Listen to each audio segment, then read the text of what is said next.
I call this meeting of the Davenport Community School District Board of Directors to order. Director Beck, would you please read our board priorities?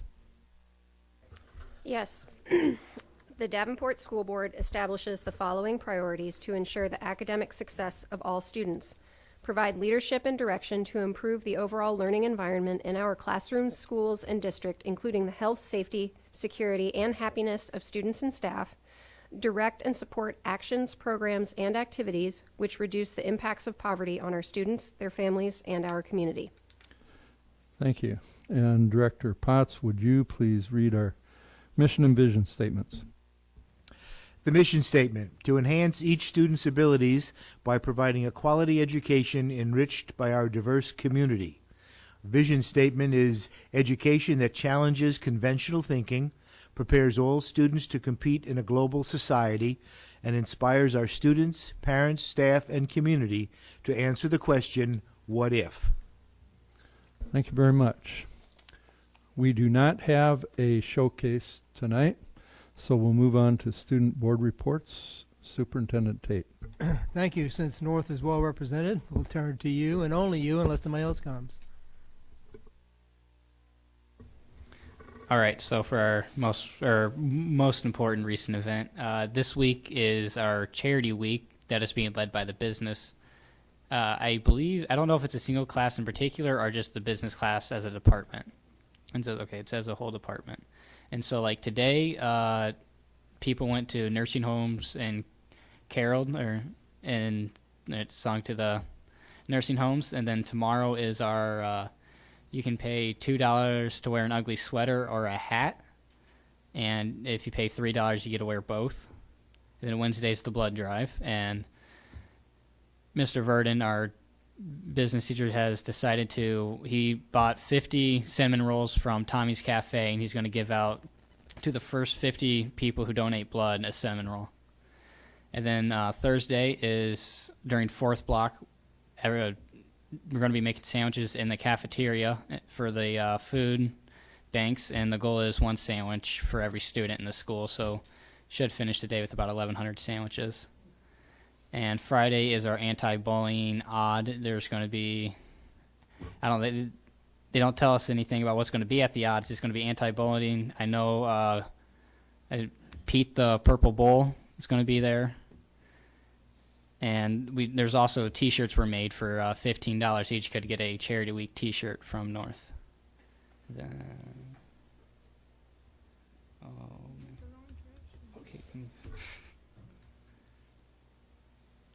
All right, and I believe it's our Intro to Psychology class, or maybe AP Psychology. You know. I think it's the Scott one. Okay, yeah, Intro to Psychology. The Scott class is having a fundraising raiser for victims of domestic abuse. They're collecting donations and selling goods to raise money for families who have been affected by domestic abuse. And then moving on to sports, I'm not too great at this at the moment or with my information, but I do know that this past Friday our boys and girls team both beat Central, so that was pretty big. We like taking down our own district schools. Our dance team won. I messed it up here. Our dance team won state for I can't remember what, I think it's jazz dancing. Won first place for that. That was very big. And then we had parent night. North hosted a 8th grade parent night okay. So that was, got all the 8th graders at North in the auditorium, showed them all the sports, showed them all the activities that happen at North to get them involved as early as possible, because that's, I guess, our main thing at North is get people involved. All right, and that's it for all of our events or things that are happening at North. Okay, thank you. Always very interesting things we wouldn't know unless you were here to tell us, so we appreciate it. Thank you very much. Are there any board reports? I would just Director DeSalvo.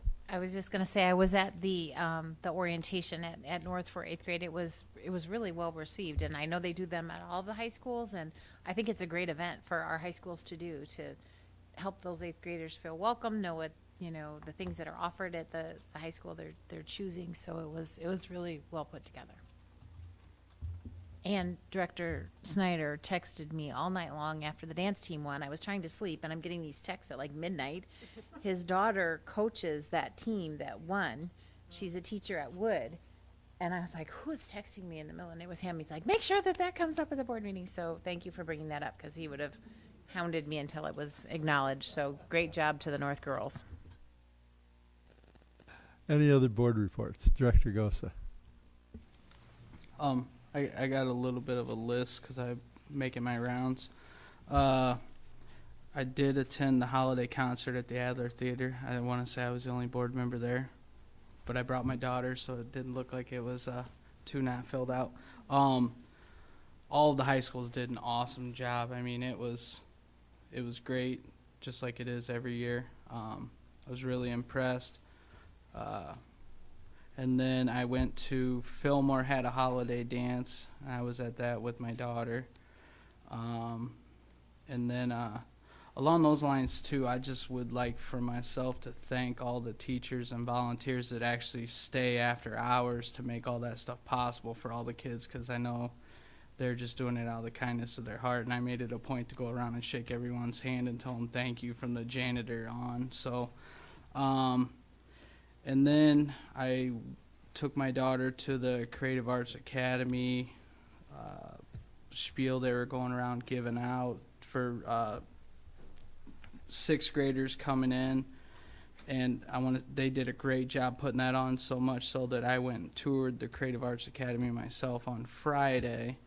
And I want to say I was there for like 3 hours. They took me all over. We were in the library, we were in the Figgy, we went to the bus depot, the Eastern Iowa Community College. We got a couple rooms there. I was in the call building. And they just kept asking me, well, how much time do you have? I said, I'm here for you. You show me what you want to show me. And I will tell you, all the kids were in the classes, and then we kind of got to walk with them and seeing how they transferred through the classes. But every classroom you walked in, they stood up and acknowledged you when you came in, and were more than willing to show you the stuff they were learning. And then we went into the piano room, and there was one student that wanted really badly to show me a song. And I mean, I put the headphones on, and he was just, I was like, wow, a sixth grader was just doing this. I was just like, wow. And he was really excited about it, and it was nice seeing all the kids pumped up about that kind of stuff. And then today, I was wearing my United Way hat, and we were putting together for our Giving Tuesday drive, all the personal hygiene products. Since Director Hayes is always shaming us about going over to J.B. Young, I actually put together the boxes that went to J.B. Young. We delivered them to Monroe, and they were going to J.B. Young, Monroe, Mid-City, and then a couple other places in the Quad Cities. So I did do my part. And that's the last of my long list. Thank you. Director Hayes. Speaking of J.B. Young, I have some information here for you if you can pass those around. We had our poverty committee meeting today, and just the outpouring of support with the community is absolutely amazing, with all the various entities coming together to help us do whatever it is that we're needing to have done in the district for the most part.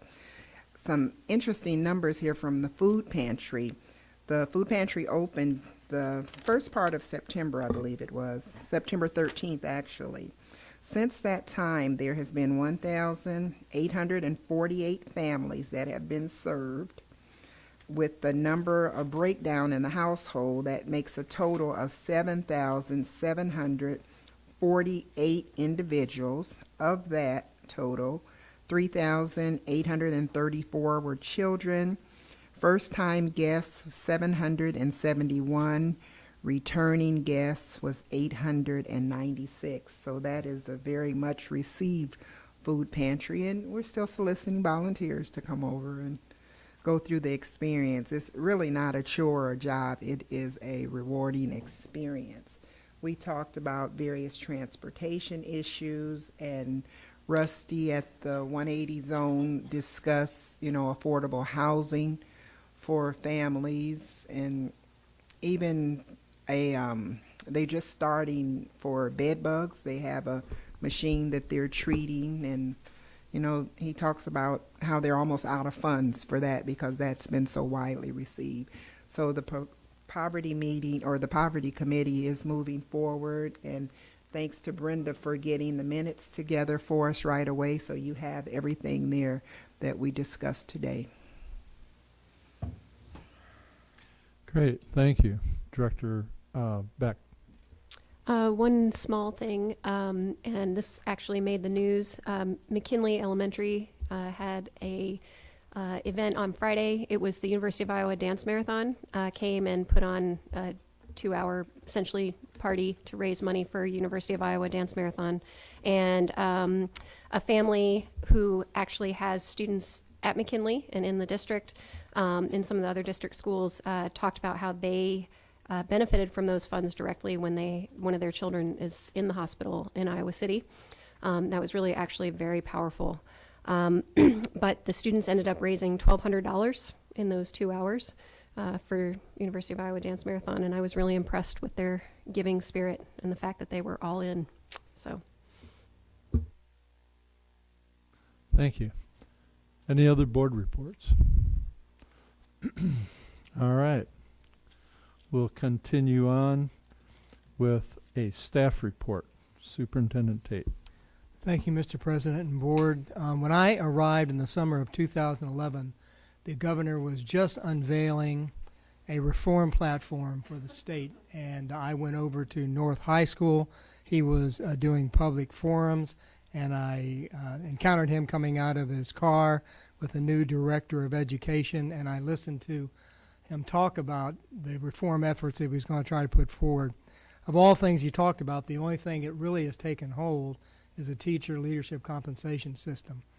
And we were one of the first 1/3 of the districts in the state, it was a competitive grant, who got that grant. And we get several $1 million each year in order to provide money for our teachers in recognition of the leadership that they provide.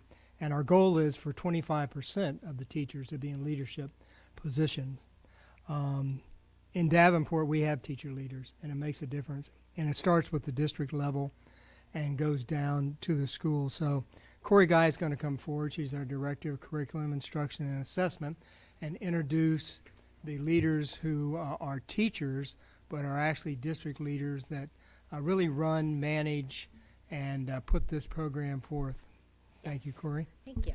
So I'm so excited to introduce you tonight to our 3 lead support teachers. They have put together an excellent report for you to see the impact of this system. So we have Jen Van Fleet, Megan Morgan, and Chrissy Willis. And tonight you're going to see an overview of the impact of the teacher leadership compensation system. But I want to take a moment and give some accolades to these 3 ladies, because they single-handedly meet on a weekly basis with every school within our district. They meet with the building leadership teams at every single school, and they support these lead teachers who really are impacting our students on an everyday level. So I'm excited for you to hear about this and the capacity that this system is building with our teachers, and the strategies and the way that they impact student achievement. All right, Megan is passing out a guidebook, and we'll talk about that in just a moment. But what is TLCS? So our mission is to establish a structured network of teacher support through differentiated, meaningful teacher leadership roles and collaboration, which will ultimately improve instruction and student achievement. And so when I encounter people not in education, they say, so what is it you do? So this is how I describe it to people. Teacher leadership is empowering teachers to help other teachers. We are taking our best teachers, yes, we're taking them out of the classroom, but think of it this way. We've taken them out, and they're no longer just teaching the 30 kids in that classroom. They're now taking what they do really well, and they're teaching the other teachers how to do those things. So you kind of think about that snowball effect. So instead of impacting just the 30 students in their classroom, they're now helping other teachers be better at teaching. Therefore, it will directly impact student achievement at a greater level. So that's kind of the gist of what we do in teacher leadership. We have 4 goals. Our first goal is to attract and retain high-quality teachers. Our second goal is to promote collaboration among teachers. Our third goal is to reward professional competencies with appropriate compensation. And our fourth goal is, of course, to improve student achievement through improved teacher instruction. So what you have in front of you is a TLCS guidebook, and we shared this with all buildings, all teachers, last year. We want to be transparent about the work we do, and we also want people to understand the services that our teacher leaders can provide to help with those 4 goals. Everything that we do in this system comes back to those 4 goals, because we know if we do those 4 things, ultimately who will benefit? Our students. So in this guidebook, if you open it up, there's our mission, our program goals.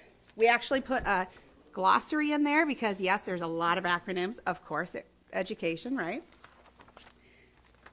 Some details, but if you look at these pages, we've outlined all of the positions in TLCS. And what you'll see is, in the bold color, it highlights 6, we call it the big 6 big things that teacher leader does.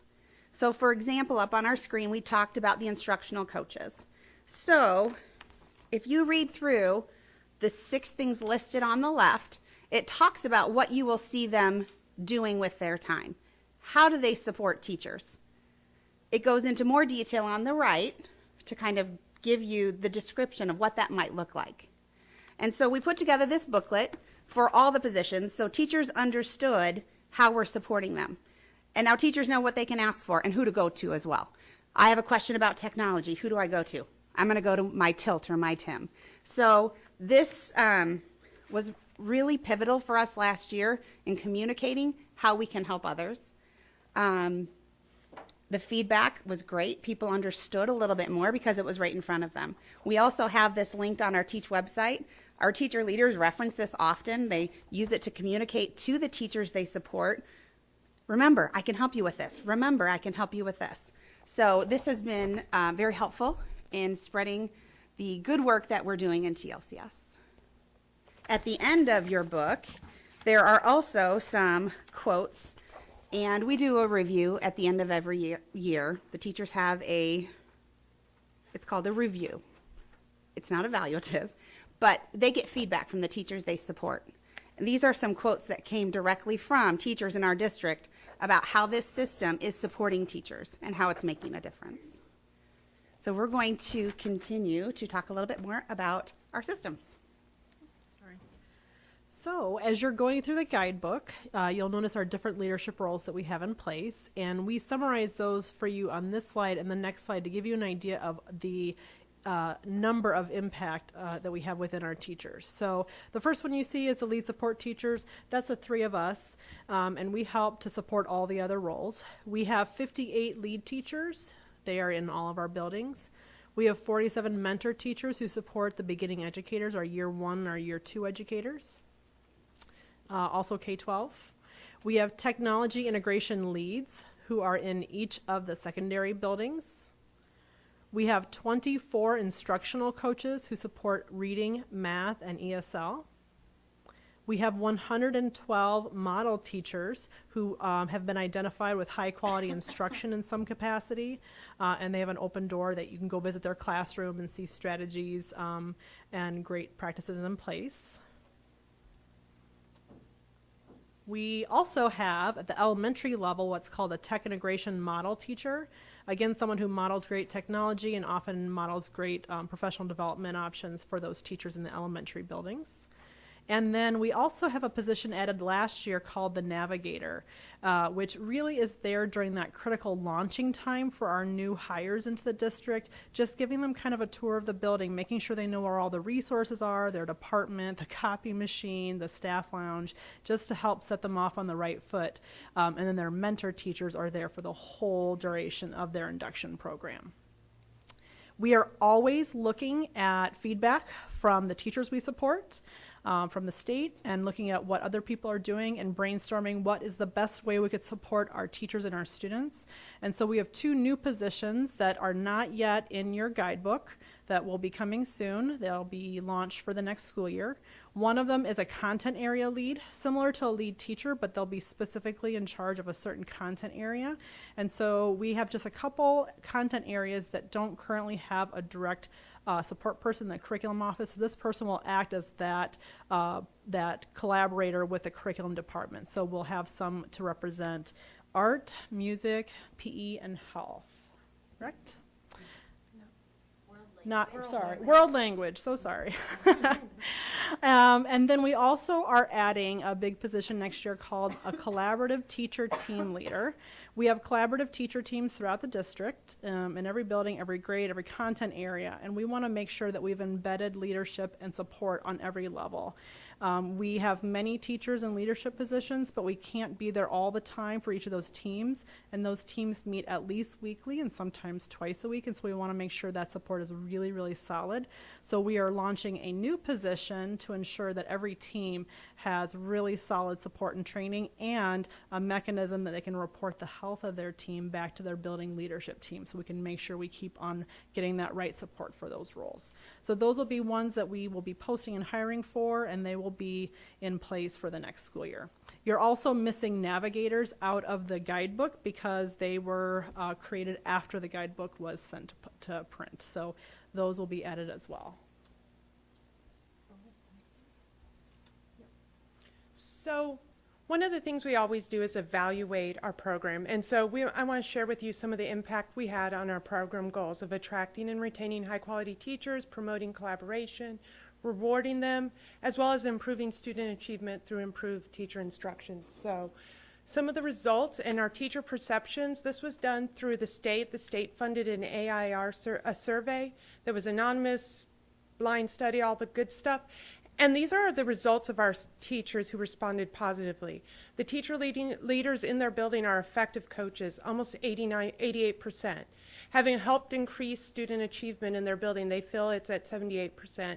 Promote collaboration at 86%, as well as consistently addressed my professional needs. So when you look at our goals, our teachers are feeling that they're being supported in those ways. Also, the actions prove it. This is what they're spending their time doing with teacher leaders and the collaboration they're doing. So they had choices of at least once weekly, as well as not at all or less than once a week. So I wanted to highlight what they're spending their time weekly doing. Receiving support from colleagues to improve their practice, talking with colleagues in teams to how to improve a particular student or a group of students learning, informally providing support for each other to improve their practice, and discussing how to adjust instruction to meet their needs. So these were some of our big areas of how our teacher leaders are teaching teachers how to collaborate, as well as some other things besides our formal ones. Here's some other ideas. We dig into professional learning with the PLC. We've taken a large numbers, hundreds of people to the PLC Institute. That's where our collaborative teacher teams are coming. And providing professional development tailored for the building. Our teacher leaders know our buildings. They know what they need. They're having those conversations weekly with teachers, so they support them that way. We have leadership and collaborative structures, the weekly CTT meetings, summer SBAR work groups. They're leading some of that work there.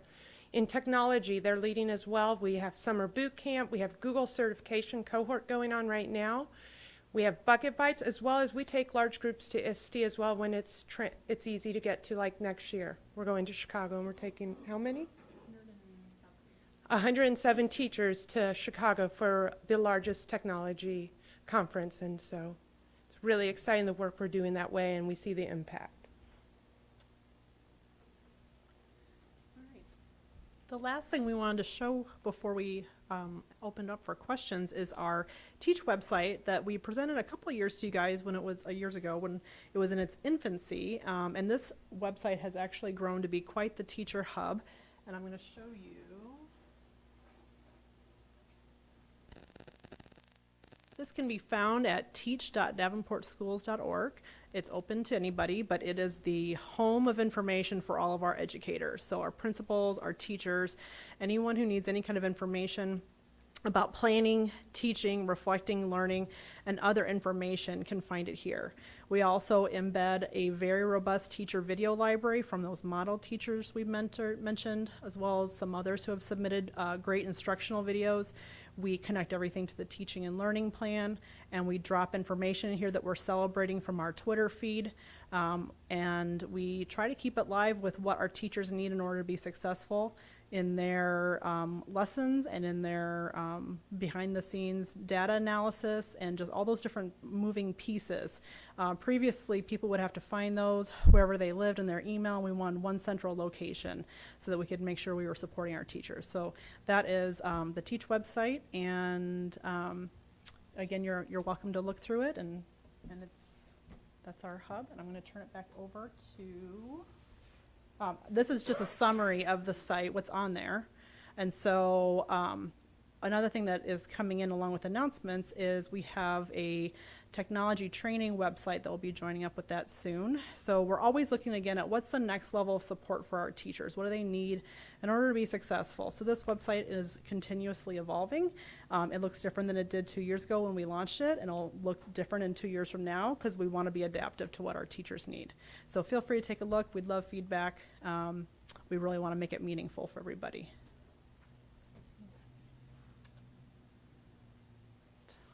That was everything we wanted to show you to kind of showcase what we have going on, and we would love to handle any questions that you have for us. All right. Anybody on the board? Director DeSalvo. Thank you for that. Very, very interesting. A couple questions, and maybe the website is the only way, but I wrote down, how is it shared amongst teachers, and is the website the only, or I know we saw videos before of, this has worked well for me and things like that were shared, but are there other means that teacher to teacher, school to school, consistency, how are those things shared?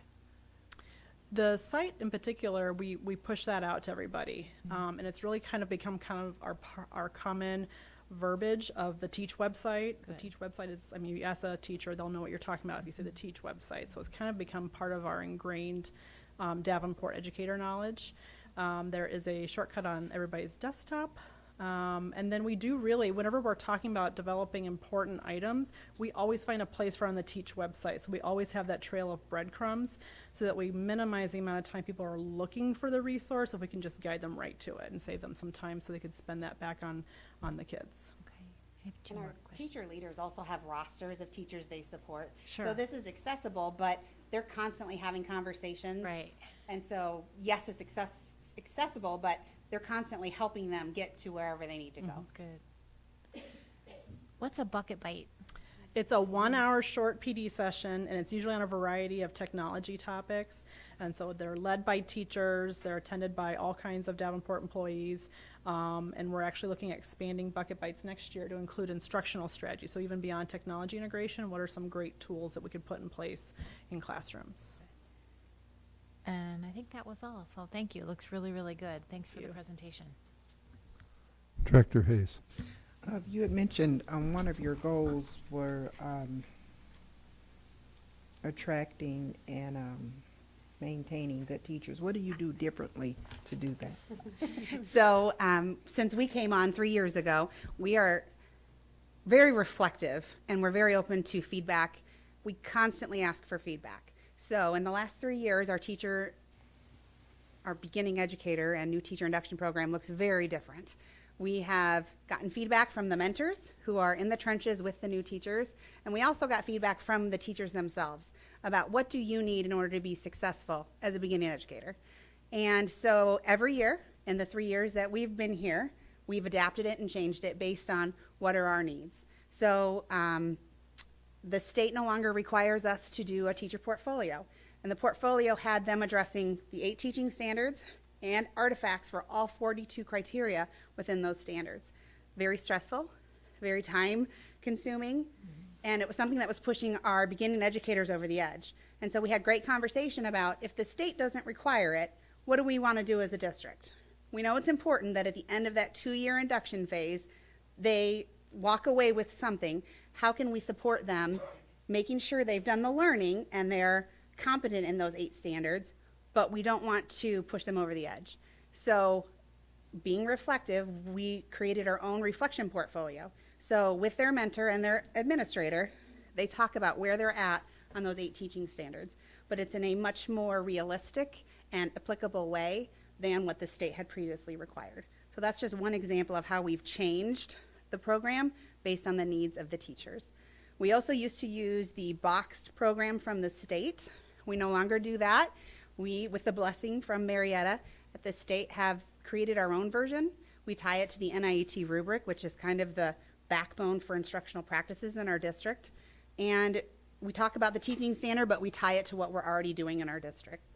The mentors have clear guidelines on what they do with the new teachers. Our new teachers get observed by the mentor every quarter, but we also have them go out and observe a classroom every quarter as well. We know that observing other teachers who are good at what they do is a great PD. It's a great way to learn. So we've embedded some high leverage best practices in our system that wasn't there before. So of the teachers that we have in the district, I'm assuming everyone is on board with this. Do you, like, for the different categories, you had various numbers of how many teachers were included in each one. Are they assigned those positions, or after a certain period, they're kind of grouped into those positions, or how does that take place? So if you're looking at like all the different positions within TLCS, in the grant it states every position is an interviewed position. And so our union is very supportive and very helpful in making sure we go through that fair interview process. So every person that's in the system had to go through a rigorous selection process, is what it says in our grant. Okay, And so there's no expiration date. There is a review which holds people accountable, and it gives us that reflective tool. Are you an effective leader? Is this working? If so, great. What are your next steps? If not, that's okay. Okay, so that sort of helps me with my last question. They're not new hires. They're basically from the pool that we already have. For the teacher leaders, you have to have 3 years teaching experience in order to be in the system. Okay. So beginning educators fall under that new teacher induction. There are year 1 and our year 2. But in order to apply to be a teacher leader, they know that you need application in the classroom. So you have to have at least 3 years experience in teaching, and 1 year needs to be in the district. So you understand our district mission and vision. Okay, thank you. Director Potts.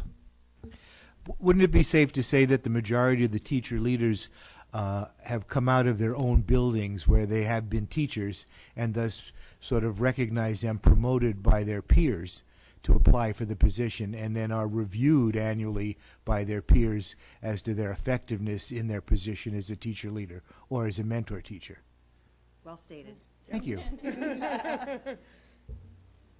This is an outstanding program. It makes a huge difference in a building.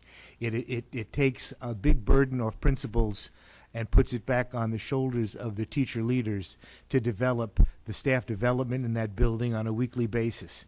The long-range planning, the short-range planning, and just improving the instructional abilities of teachers, especially new teachers. You get new teachers in the building, and the first time the principal shows up for an observation, they almost have to change their underwear.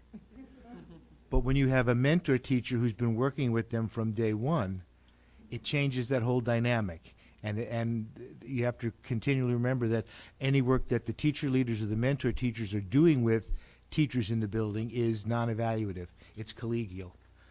And it's worth its weight in gold, I personally think. Anybody else? Director Mayfield. Well, I'd like to support what you just said there. I agree that very important for morale and for the learning process, not only for students, but for teachers to be able to collaborate, work together, and in a sense, evaluate and teach each other, learn from each other's experience. So I think that's so important what's going on. Has this been 2 or 3 years? We're in Four? year 4. Because what I'm curious about is what impact, and I do think when you have a staff that is well communicating and working together, it definitely is going to make a difference in the outcome of the student. But that's what I would be concerned at as an analysis in the end, is what effect is it having on the data at the bottom? If you can tell if it's been looked at yet, to see how it's affecting our outcomes for our students. Because really that's what we're doing all this for, is to make the learning process better, not only for staff, but also for students to get the outcomes that we want. Has there been any correlations there yet that we can talk about? Or, 4 years is not enough time to tell? Overall, 4 years is not enough time. Director Weiss says that often and frequently. It takes 7 years. Some of the small data that we collect, because we have to report each year at the end of the year to the state, is our teachers, for example, at Hayes Elementary, one of our lead teachers really dug in with a teacher and collaboratively worked. And the year before, that group of 4th graders were around 40%, 50% proficient on the reading Iowa scores. The next year they gained about 10 to 15 points because of that close relationship that really every week those two work together, brainstorming where are the kids at, what is their next step throughout that. And when our teachers embrace that fully, we continue to see that. But it's in small pockets right now. We're seeing small growth, but we're going to see the large term within the next few years. Okay. And that's what I would be interested in seeing as a whole across, because as you know, we have a lot of work to do across, but you got to start somewhere. Small pockets is a good beginning, but I would be interested in the data at the end. Shouldn't say at the end, as you progress, to see how we're improving in some of the schools that need to be improved. So thank you for what you're doing. An informal dipstick for that would be to pose a question to a principal or a building leadership team and say, okay, if we pulled all your teacher leaders out right now, what would happen to your student achievement? And as a formal building principal, what would you say, Bruce? So there's your action research. And I would say if you don't have good teachers and good process, it's not going to work no matter what it is. So that's basic. But we still have to look at the end result as the achievement rather than just the process. The process may be great, but if we're not getting the outcome at the end, then we're not achieving what we want. It's just a process. Looks good, we all feel good about it, but if we don't get the outcome, it's so important. And it's a little soon to tell, but I hope there's going to be some way of measuring. I mean, we get state reports every year as to how we're doing in different subjects for students, whether that mean is pretty much the same, whether it's going up or whether it's declining. And there's many other factors. You can do everything right, and still there are other factors that make a difference. But we still have to judge it by our outcomes at the end, because that's the most important element that we're here for. So thanks for what you're doing. And it sounds like it's a great way of dealing with the issues that we have. But again, I'm sort of looking at the data at the end to see if we're getting where we want to be by using that method. It's not a precise science, but what Ryan Wise has said across the state is they expect to see the results in year 7. That's kind of his timeline. So we're year 4. So he talks about implementation dips, and what trends you're seeing across the state. And so that's when they're anticipating having, that's what their timeline is. Okay, thank you. Anything else? I've got 3 things, and one of them actually just came up in that last comment. And you can answer really short or briefly on these. I think, Megan, you said in part of your presentation that there was a section on data analysis in there. Did I hear that correctly? Yes. And what does that mean? That means when teachers give an assessment, they sit together and analyze where were the students challenged, where did they make mistakes, did they all misunderstand the same thing so they know how to readdress it, and looking at it, what sort of approach to go in terms of data analysis is they're really looking at when they give an assessment, what did the student not know or do know and are able to do in terms of that. Okay, thank you. Second question, and maybe it's a two-part question. Corey, are you responsible for all this? I would say that our director of education at the state is responsible for the system. But in our district? Yes, they're Okay. part of our curriculum department. Well, that's why I was curious, because when I looked at the goals, I thought those goals to attract and retain high-quality teachers, promote collaboration among teachers, reward professional competencies with compensation, and improve student achievement through improved teacher instruction. I was trying to fit those into my thinking about what curriculum was, and I couldn't do it. And so is this the way you see it? Is this part of curriculum? It absolutely is. So our department is curriculum, instruction, and assessment. So part of that is looking at the results, right, of our assessment measures to ensure that we are making an impact on student achievement. But it's also designing what the curriculum looks like. That's a little bit more heavy burden on our curriculum specialists but then the instruction, that's where the rubber hits the road, right? That's where the impact and what are the teachers delivering in the classroom to ensure those results. And you know, we only have so many members of our curriculum department that can be out and support that happening in every single classroom.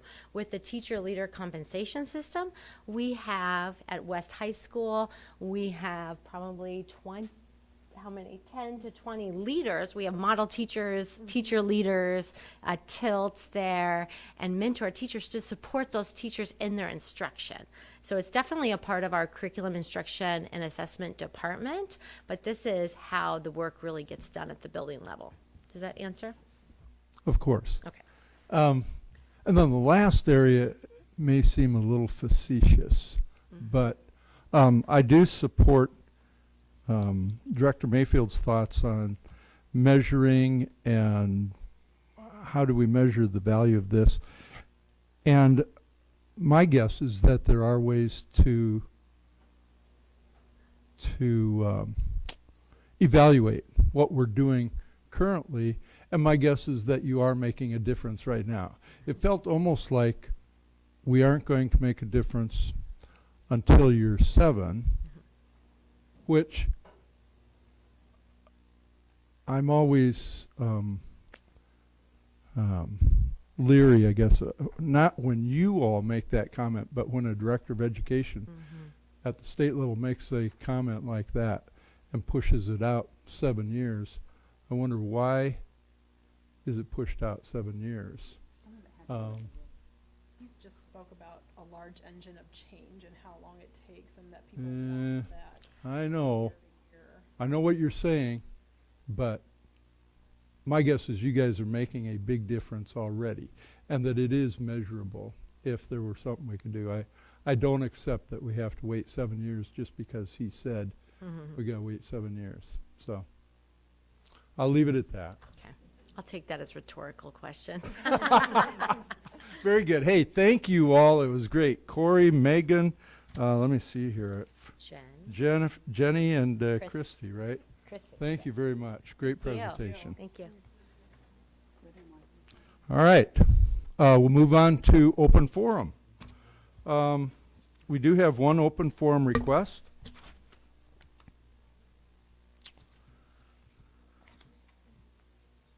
An open forum is a time for members of the community to give input at a board meeting regarding school district issues or concerns.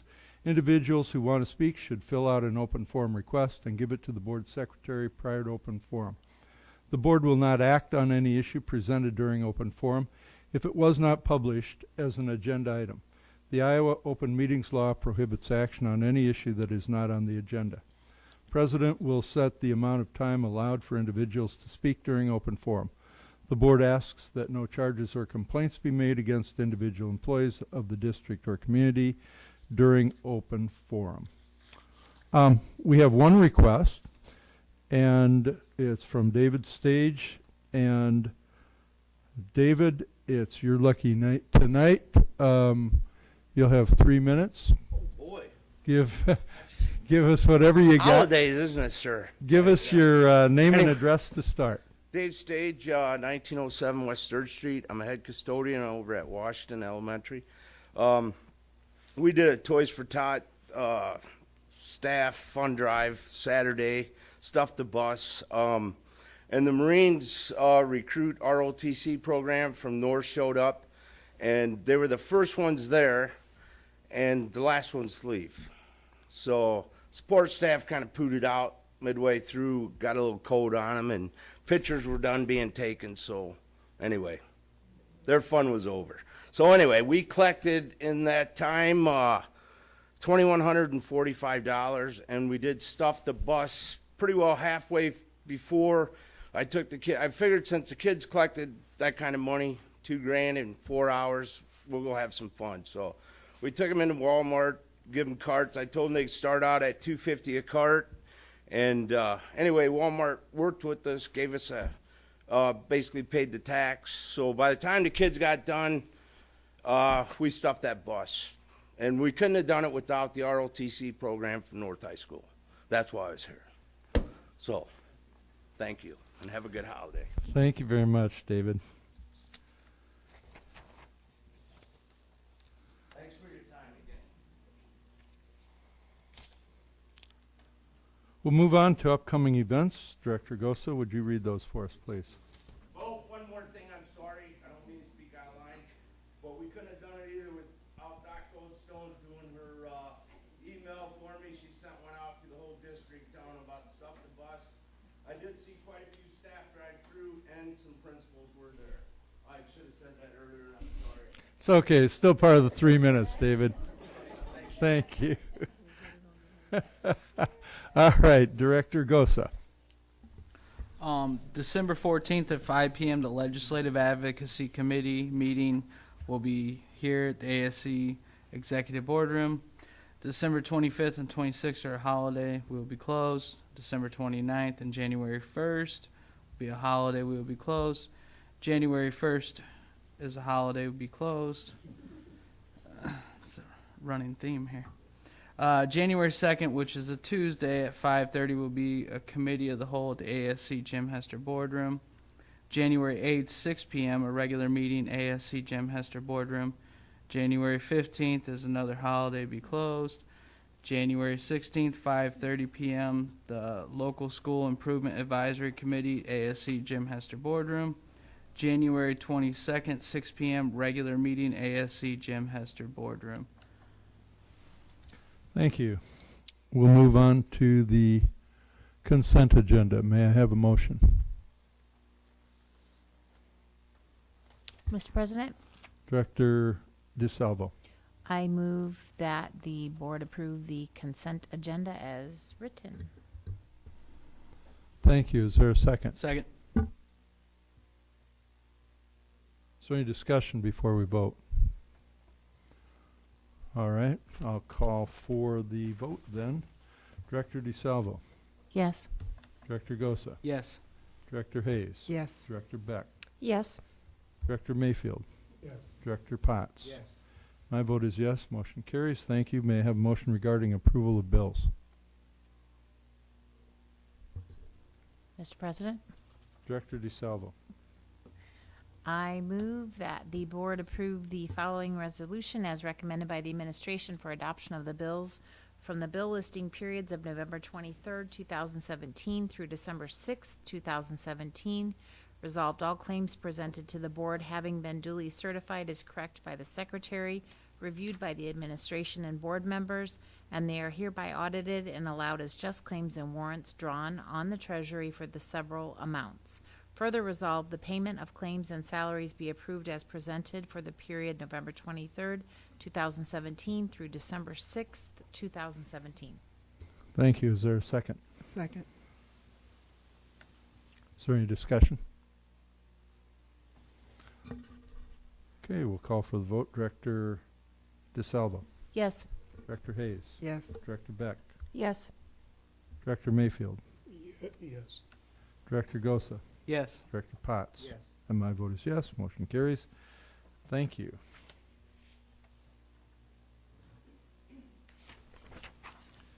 We'll move on to the superintendent report. Thank you. I want to go back to the 66th annual holiday concert at the Adler. This is such a major event, not for just the presentation itself, but when you think about the logistics alone of getting the hundreds and hundreds of students there with their instruments, the practices they have, because just the fact that they move in and out, on and off the stage, and at the end when we have the orchestra there with the singers all behind them and generally looking like they know where they're going, it's just amazing to me. And when I think about it, I can't imagine another district being able to put on something like this. We've done it year after year, so it's sort of in a routine, but it's just amazing music. And I reflected as I looked at the students up there how they must have looked as 4th and 5th graders, where they didn't even know how to handle an instrument, certainly could not tune their instrument, couldn't sing, and they all, by the time they get to high school, are so poised, and it was just really beautiful. And I appreciate the fact I'm with a district that honors and respects the fine arts such as that. We talked a little bit about Davenport dancers dominating the state champion. Central High earned the state champions in the large school co-ed, and North, again, was the first place and was called Class 6 Jazz. West Mortal Kombat teams wins big in West Virginia. They were a robotics team, was part of a winning alliance at the West Virginia State Championship. And North wrestlers win at the Burlington Invitational. We had 2 champions, Eliezer Valerio and Noah Schoenforster were champions in their respective weight classes. I was able to get away and go to the annual Association for Career and Technical Education Conference. It was at the Gaylord Opryland Convention Center in Nashville. It's one of those huge conferences, 4,000 people. I don't think I would ever do that again, but I don't know much about CTE except the fact that we have it, and it's very, very important. And so I really immersed myself in the learning there. And I came away with pages full of notes and a lot of great ideas. And the board is interested in the trades, interested in making sure we have a pipeline starting in 7th or 8th grade through high school into the trades. That's one of my 7 priorities for this year, and I'm going to be introducing to the board some ideas. We have some strategic planning to do in the career technical education field first, but I then want to work with the board to have a very solid plan to show we're behind this, because it's extremely important. And the more I heard about how this works, the more I realized that it is a major way we can reduce the impact of poverty on not only education, but this whole community. So I'm very serious about it, and we'll be working with the board. That's my report.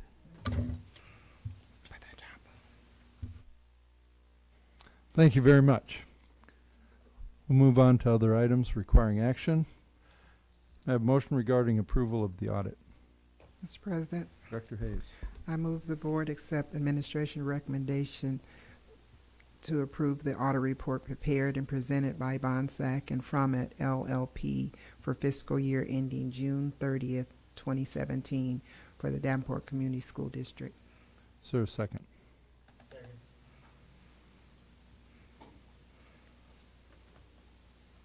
Is there any discussion? Superintendent Tate. Marcia, will we have a short presentation? Yes, Sarah Bonsack is here to give you a brief overview of the fiscal 17 audit. Thank you.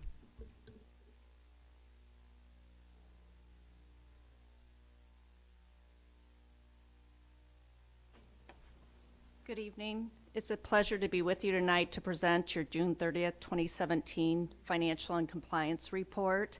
You would have received the financial report within your packet, but I'm going to briefly talk off the presentation that was by your table. I'm happy to answer any questions you may have, though, on the bound report.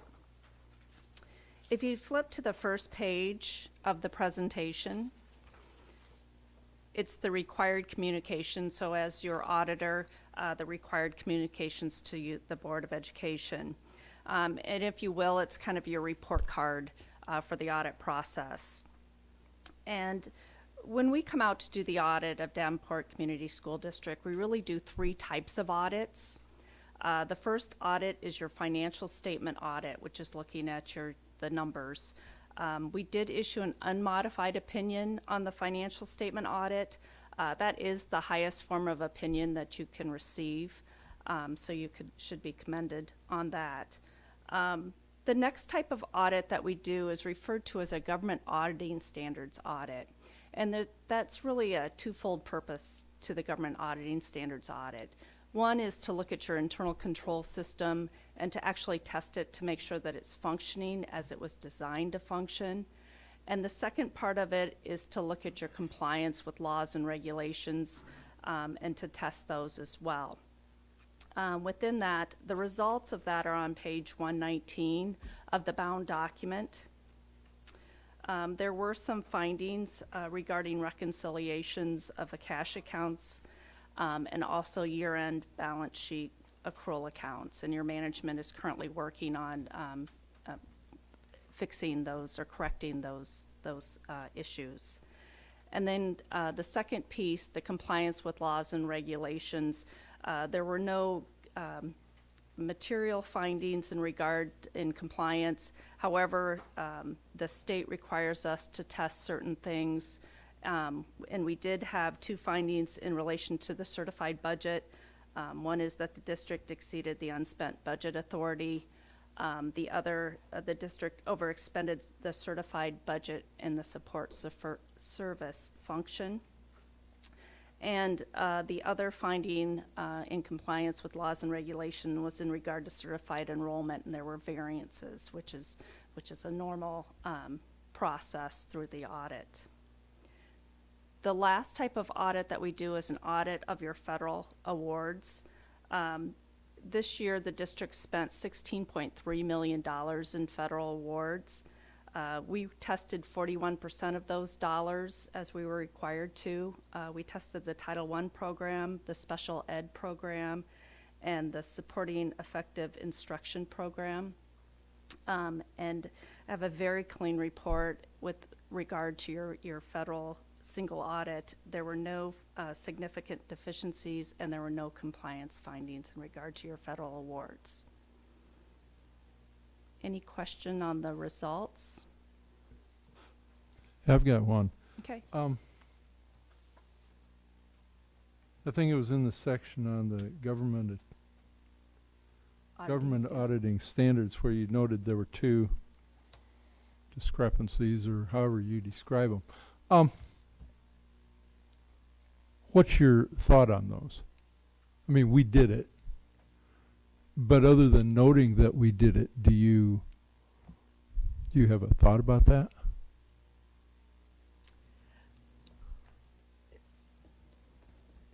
That's an interesting question.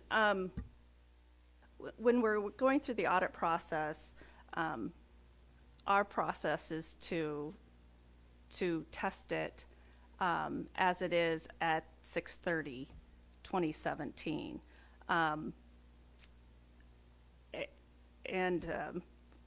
So we tested it and we reported it.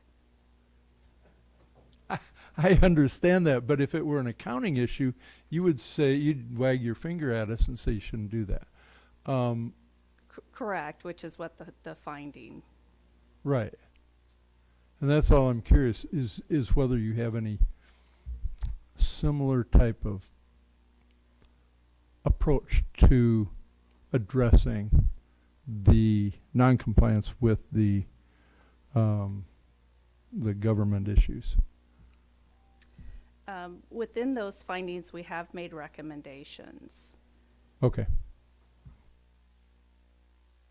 Anybody else?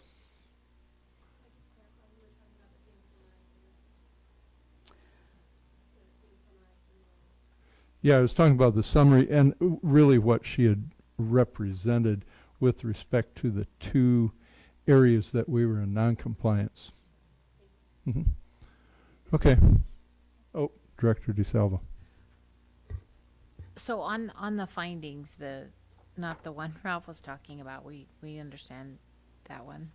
I'm talking about the control deficiencies, it sounds like, from some athletic organizations. Do you give a date, or, like, will you come back next June and say this has to be corrected by then? Is that the end? Just to clarify, within the actual bound document, there's levels of findings, and then there's also the letter that's issued for the control deficiencies findings. And really, the ones in the letter are considered to be the lowest, and they do have recommendations. We look at those when we come back in the following year. We look at those to make sure they're corrected. Also, we oftentimes do unpredictable procedures to test other areas where there's possibilities of errors based on different interviews with management and actually what we've seen in other districts throughout the state and other states. Okay. And just one more. I was reading the very end document. There were other recommendations. So June 2016, were there findings, and had we recovered from those? The findings from the previous year, those are listed within that document. Let's see if I can find them quickly. On page 114. Okay. And then we look at those from the previous year to make sure whether they have been corrected or not corrected. And if they have not been corrected, we test them again, and then we also give further recommendations on those. Of the 7 last year, 2 of them were corrected. Okay. And at times, there's points where they're not fully corrected, and we still have them as not corrected. One of those is the one that President Johansson was speaking of, so that's going to be an ongoing thing that won't be corrected. And so, thank you. Okay, anything else? Director Mayfield.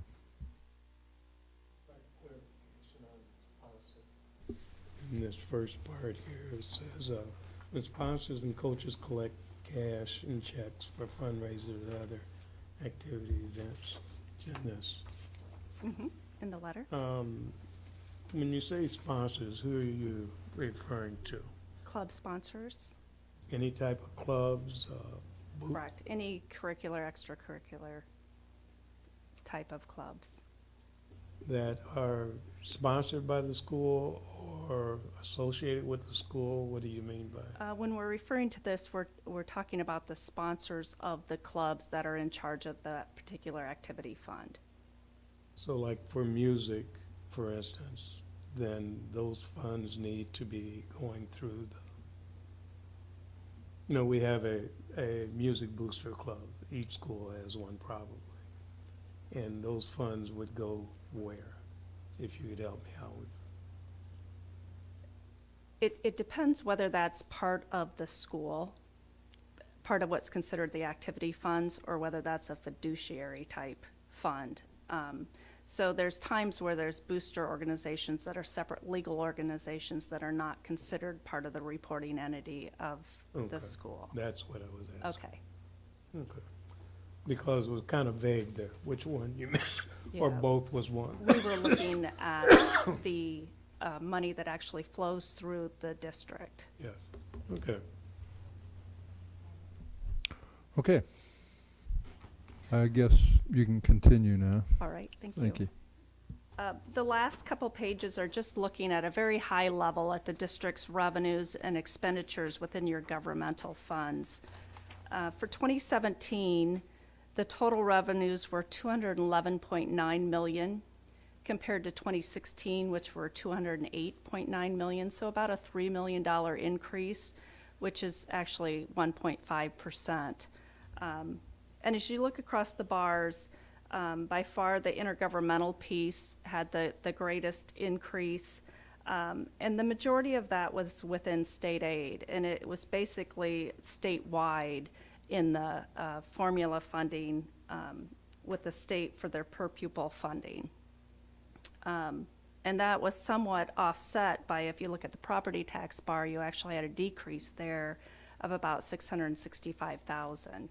So your assessed value actually increased, but your rate had decreased last year.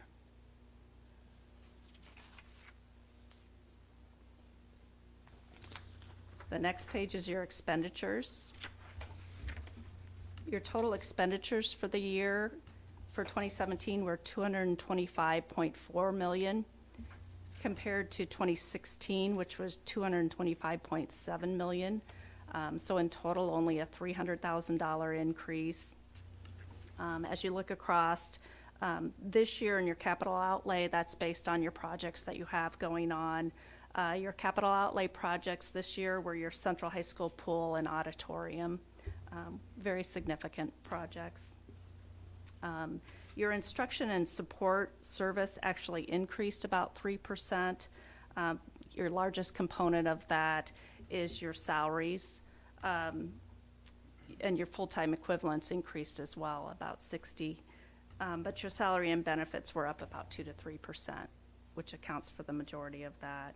And then only one other line item to point out is your debt service. Your district paid about $2.4 million in principal and interest last year.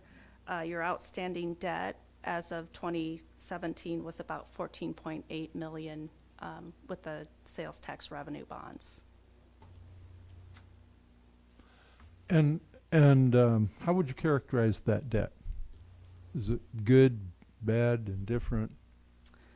I think if you're, with the sales tax revenue debt, if you're accomplishing your goals as far as your facilities, I think that's a good position to be in.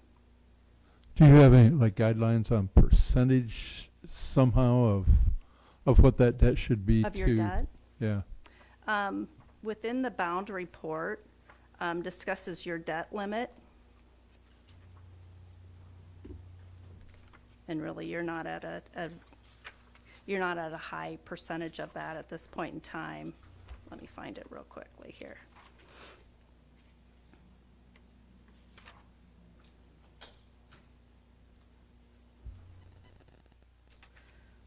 We just have that it did not exceed your statutory debt limit, but it's back here in the statistical section.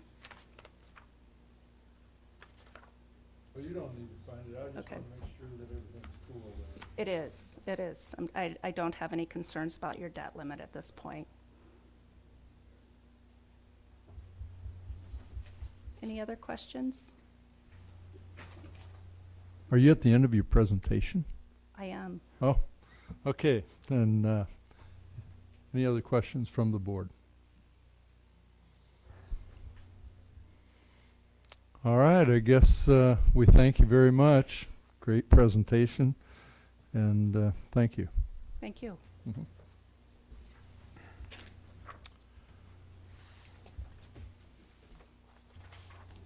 Okay, we still have a motion on the table.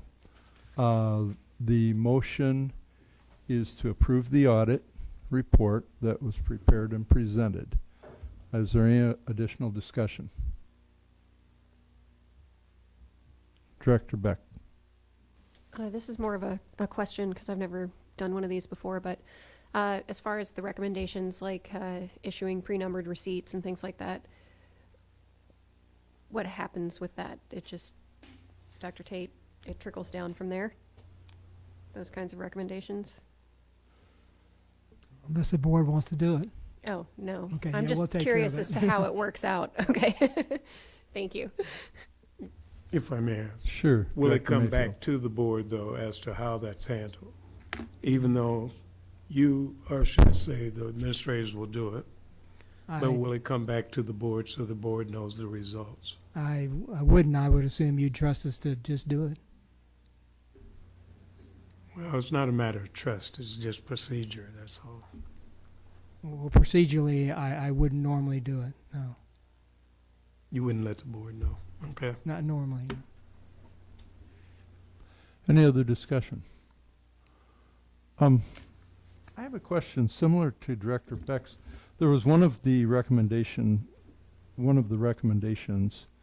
that listed the board as the contact person. And so I assumed then that the board has that responsibility of resolving that and not the administration. It was, I wrote it down here somewhere. Huh? It was IV-A-17, I think. What are you thinking there, Marcia? That's the whole issue of the unspent balance, of our negative unspent balance. So if the board is the contact person, then the contact person has the responsibility of kind of resolving it, right? Correct. So at some point, the board should discuss that, and then does the board get back to Sarah, or how does that work? What is expected is that you would correct the action, and then when they come back next year and look at it again, they'll look to see if that action has been corrected, or if not, then they'll write it up again with further recommendations. Okay, thank you. All right, any other discussion? If not, we'll call for the vote. Director Hayes. Yes. Director Potts. Yes. Director Beck. Yes. Director DeSalvo. Yes. Director Mayfield. Yes. Director Gosa. Yes. And my vote is yes. Motion carries. Thank you. May I have a motion regarding approval of pre-K Wonder curriculum? Mr. President, Director Hayes. I move that the board accept administration recommendation to approve the pre-K Wonders curriculum contract at a cost of $153,873.34. Thank you. Is there a second? Second. Is there any discussion? Director Gosa. I just had a question. I was looking through, and I think it's on the very last page where it talks about the student and teacher resource kits. Are we buying for the other schools as well, and not just the Davenport schools? Or is there no one here that can answer that? There is somebody. She's coming. All right. So our partner sites, when we adopt a curriculum, we offer it up to the partner sites. They put in money for that curriculum adoption, which is part of that total cost. Okay, so they'll be kicking money in as well. Yes. That's what I wanted to know. Thank you. Any other discussion? All right, we'll call for the vote. Director Hayes. Yes. Director Gosa. Yes. Director Potts. Yes. Director Beck. Yes. Director Mayfield. Director DeSalvo. Yes. My vote is yes. Motion carries. Thank you. I have a motion regarding approval of Lexia Core 5 subscription. Mr. President, Director Beck. I recommend that the board approve the contract for the online subscription Lexia Core 5 in the amount of $216,884. Thank you. Is there a second? Second. Is there any discussion?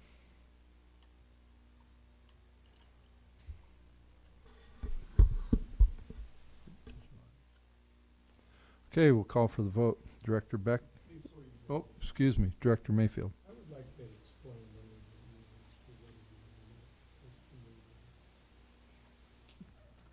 a little bit. You're asking for an explanation of what? Okay. Superintendent Tate. An explanation of what the system is, what it's used for. Okay. its effectiveness. LexiaCore 5 is an adaptive reading program that's used during our reading and writing instructional block during blended learning time. So when a teacher is meeting with a small group of students doing guided reading, other students are working on online reading materials. That part of that program is LexiaCore 5. So that's a program for kindergarten through 5th grade struggling readers. It's adaptive, so based on the there's a pre-assessment based on how they do on different aspects of reading, phonics, phonemic awareness, comprehension, vocabulary. They get a lesson that is applicable to their needs. The teacher, it then gives you a report of how they're doing in progress with that, and the teacher does some little mini side lessons for those individual student needs based on that. So it's a part of a comprehensive reading program. And it occurs during the guided reading block. I would say this is our 6th year of implementation of LexiaCore 5 in Davenport schools. Well, please don't take it as mistrust. I just like to know what I'm voting on in detail. Absolutely. Rather than just voting because it's presented. Mm-hmm. Thank you. Did that help? Yes. Okay. Any additional discussion? Director Hayes. I have a question for the 7 sites. Which sites are those again? The 7 unlimited sites? Oh, okay.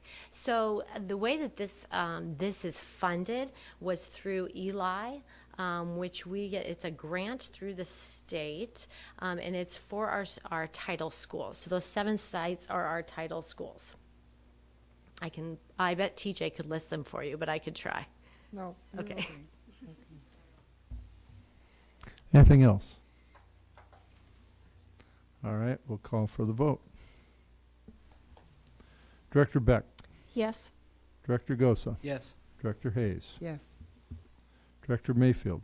Yes. Director DeSalvo. Yes.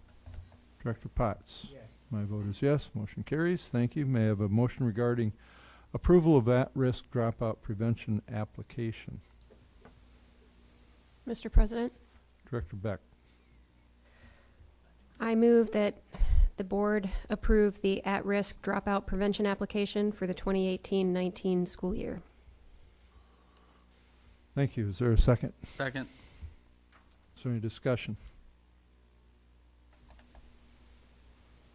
Okay, call for the vote. Director Beck. Yes. Director Gosa. Yes. Director Potts. Yes. Director DeSalvo. Yes. Director Mayfield. Yes. Director Hayes. Yes. My vote is yes. Motion carries. Thank you. May I have a motion regarding approval of recommendation to modify early retirement incentive Mr. President. for, asks me. I thought you were going already. Go ahead. Finish. Director Gosa. I move that the board approve a one-time reduction of years of service eligibility requirement to 15 years for the 2017-18 school year for all AFSCME bargaining groups in the district. Thank you. Is there a second? Second.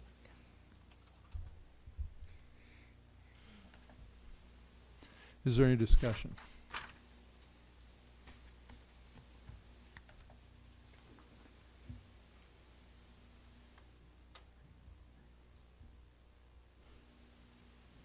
Okay, call for the vote. Director Gosa. Yes. Director Hayes. Yes. Director Potts. Yes. Director Beck. Yes. Director DeSalvo. Yes. Director Mayfield. Yes. And my vote is yes. Motion carries. Thank you. May I have a motion regarding the approval of, or the recommendation to modify early retirement incentive for teachers? Mr. President, Director Gosa. I move that the board approve a one-time reduction of years of service eligibility requirements to 15 years for the 2017-18 school year for teachers in the district. Thank you. Is there a second? Second. Is there any discussion? All right, we'll call for the vote. Director Gosa. Yes. Director Hayes. Yes. Director Beck. Yes. Director DeSalvo. Yes. Director Mayfield. Yes. Director Potts. Yes. My vote is yes. Motion carries. Thank you. I have a motion regarding approval of recommendation to modify early retirement incentive for non-bargaining and maintenance. Mr. President, Director Gosa. I move that the board approve a one-time reduction of years of service eligibility requirement to 15 years for the 2017-18 school year for all non-bargaining groups and maintenance employees in the district. Thank you. Is there a second? Second. Is there any discussion? All right, call for the vote. Director Gosa, Yes. Director Hayes, Yes. Director Beck, Yes. Director DeSalvo, Yes. Director Potts, Yes. Director Mayfield. Yes. And my vote is yes. Motion carries. Thank you. May I have a motion regarding approval of design contract for Brady Street Stadium project? Mr. President, Director Hayes. I move that the board approve the design contract for Shrive Hattery for the Brady Street Stadium project with the 8-lane track for fees of $175,500. Thank you. Is there a second? Second. Is there any discussion? Director Gosa.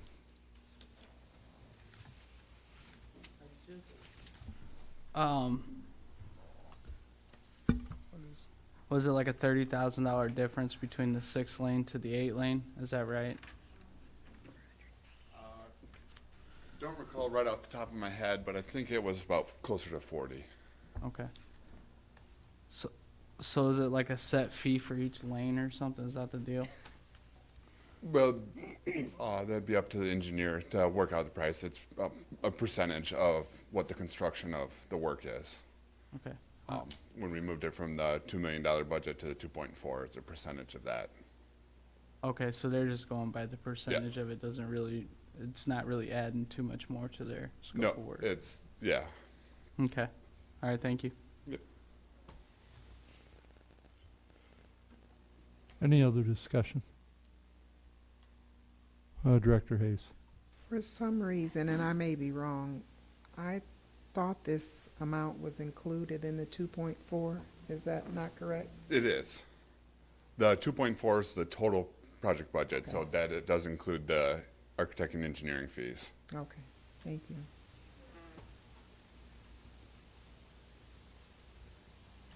Anything else? I got a couple questions.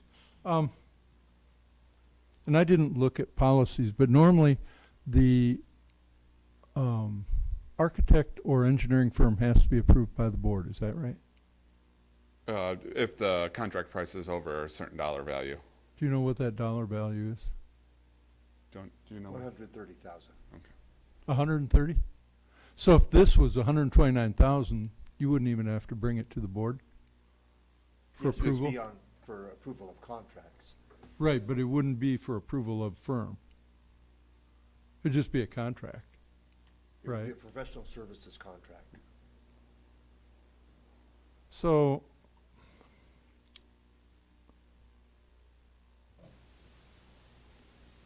and this issue, and in fact, Director Gosa's question, I thought about that before. I thought 30 or 40 grand for adding 2 lanes for half of a track, to me, seems ridiculous.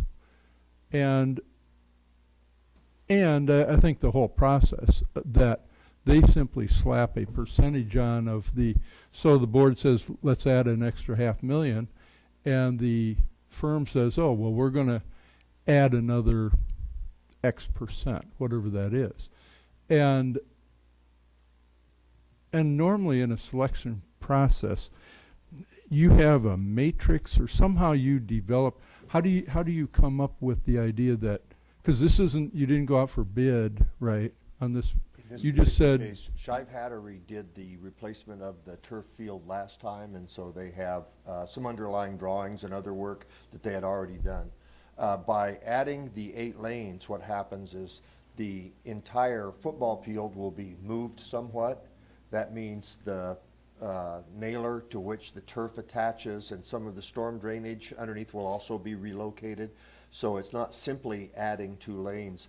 There's some other civil design work that has to take place in order to relocate the football field and elongate the track in order to make the 8 lanes fit.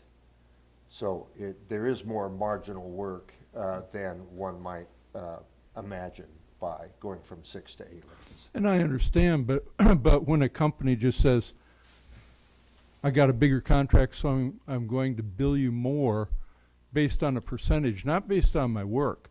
I might be able to do the work for 10,000, but I'm going to bill you 30 or 40 grand, right?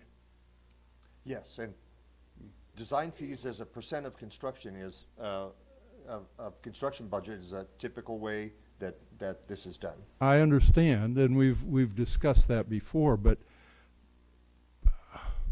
especially here where it seems like we're almost held hostage by Shive Hattery, and I respect the company.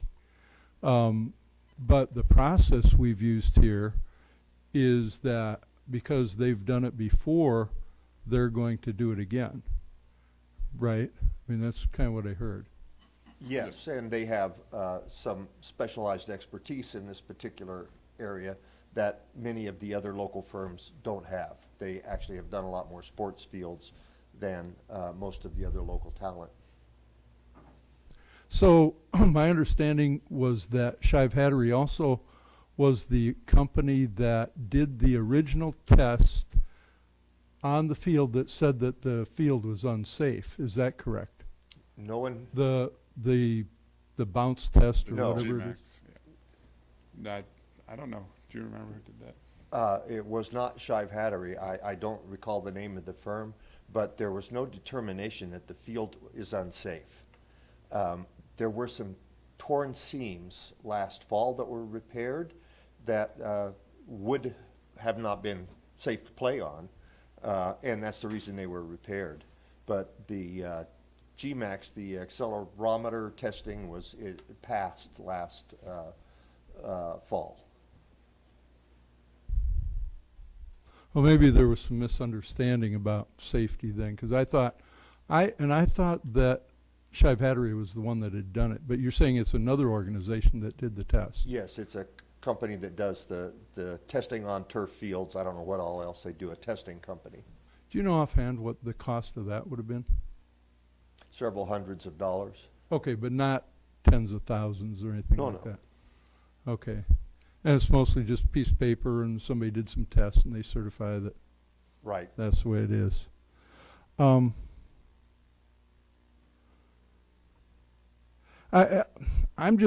uneasy with, I understand you bringing them forward. 175,000 to me seems like a lot of money. And I think in the future we're going to have to be maybe a little bit more discriminating in some of these things. But here, if we authorize 175 grand, is that what you think we'll end up paying them? Rarely do we pay for additional services in architect or engineering contracts. Where we would is, I'll use the example I've brought up several times with when we added pre-K to Fillmore Elementary after we had begun there were additional services fees. I don't recall the amount, but it's based on a percentage of construction again.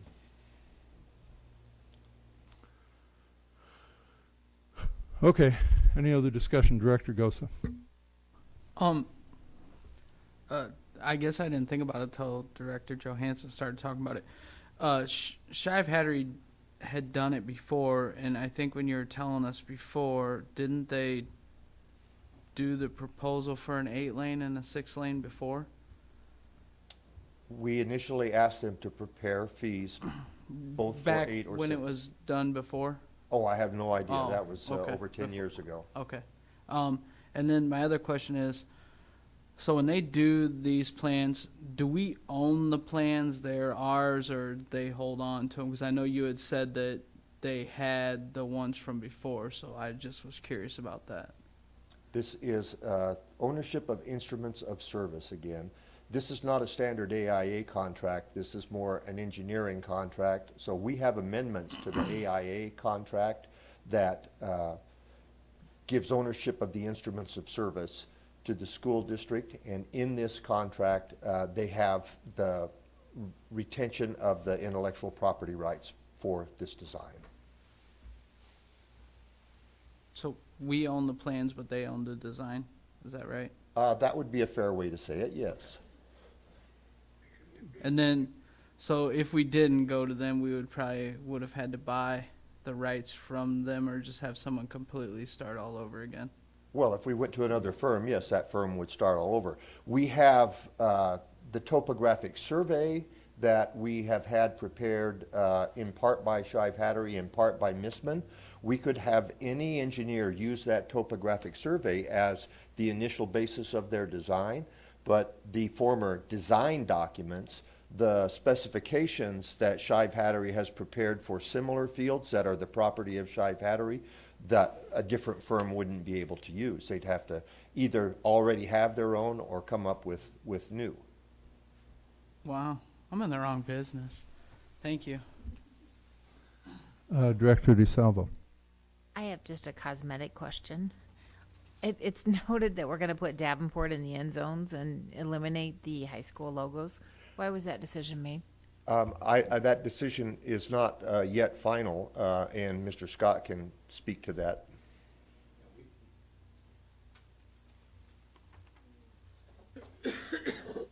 We met actually last week with 3 athletic directors. Those were general ideas that we talked about, but at this point, we're still moving forward of possibly having what I would call a clear field, where there'll be no logos, no names, anything on it at this point. And so we're just having the discussion with the coaches right now, or with the ADs are going back to talk to their coaches, football and track, and then giving us feedback. So we know no decision has been made. Just curious. Thank you. Anything, Director Mayfield? On that subject there, will we be informed of any of the thoughts on the decisions that are made on that, whether we should have logos or not? That's one question. The other is actually yes. This is one of those projects where 95% drawings would be presented to the board for approval, and so you will have the opportunity to see the final design and make any changes if you like.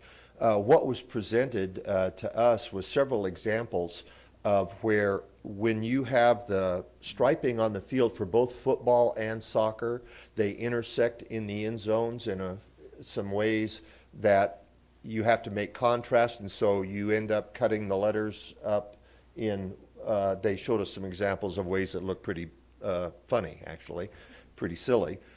And so one of the things we're concerned about is getting the soccer lines and the football lines to be legible to the players. The coaches have big concerns about that. When we have logos, all of those lines intersect, the logos intersect whatever's written in the end zone.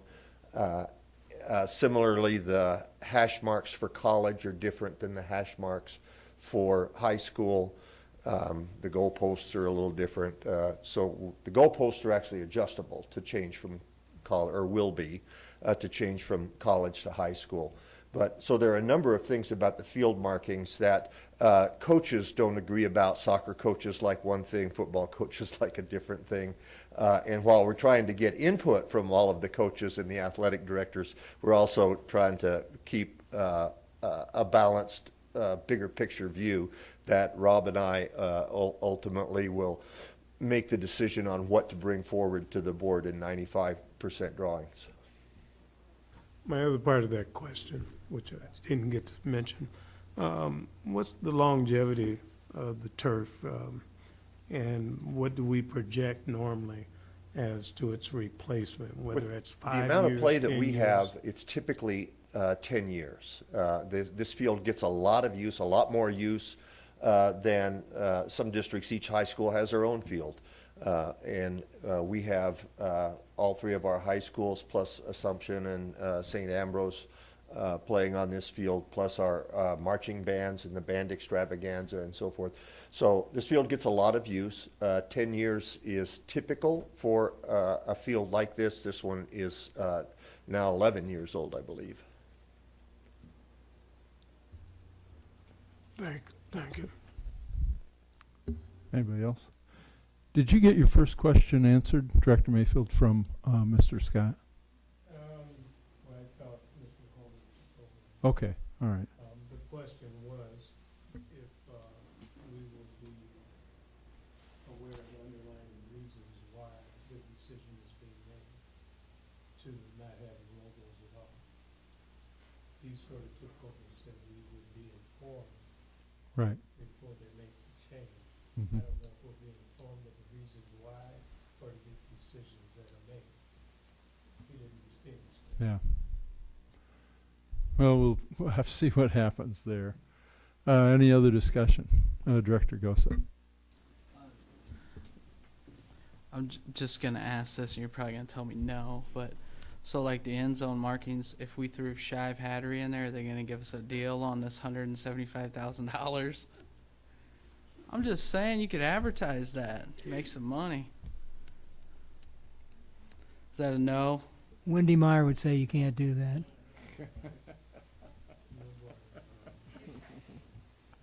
Anything else? I tell you, there's a few other things I got to ask about here. Who designed the project originally so that you could come to the board several weeks ago with an estimated cost of $2 million and an estimated cost of $2.45 million, whatever it was, for the turf replacement and the extra track lanes? Multiple times in the past, both since I've arrived here and before that, I understand the question about could we have an 8-lane track has been raised. So we ask in the preliminary work underway for Shive Hattery to prepare an opinion of probable cost for each. Okay. And that's kind of where I'm going, because it sounds like if Shive Hattery is the one that's making the preliminary cost estimate or whatever you called it, and if their fee is going to be based on a percentage of that number, then they are going to want to inflate that number as much as they can, especially if they know that they're likely to get the business. And that just strikes me as wrong. I mean, we can trust that they're doing everything altruistically, but in business, that doesn't always happen. And in business, if I know, not me, if a person knows that they've got the job and that they're going to be paid on a percentage of the total cost, it would make sense for them to go ahead and increase that cost, right? It is a stipulated fee in this case that is based on a percentage of the cost estimate. That's what I mean. And so if I'm an engineer and I estimate that the cost is really 1.5 million and I'm only going to get 7%, but if I increase that cost estimate to 2 million, I'm going to make more money. And there's nothing wrong with me doing that, right? What we do is look at the initial fee as a portion of construction and say, well, is that in the ballpark of what we typically see? We look at other projects that have been done and so forth, and there's a reasonableness test at the beginning that we consider. Okay, I don't like that part. One other thing, Mr. Maloney, you and I talked at one point about preventive maintenance and everything that goes into this. And there are a lot of costs that go into preparing the field and maintaining the field. And there's labor involved for each game. And I was thinking about that in the past week, and I thought, I don't know how many games are played, but there's some number of games, and there's practices and all that. But it would be possible for you to estimate the cost on a per game basis that it costs the district to maintain that, and you might even put in the capitalized cost of putting in a new turf at $100,000 a year or whatever you come up with. Your estimate of that cost, if we were to develop it, would probably be significantly greater than the rent that we charge to other organizations outside the Davenport district. Is that fair? Well, my intuition is that if we were to calculate the total cost of ownership, that would be correct. Okay. And I believe that too. I believe then that we're kind of subsidizing those other organizations. And there might be a reason to subsidize them, but I couldn't really come up with it other than we're really good people.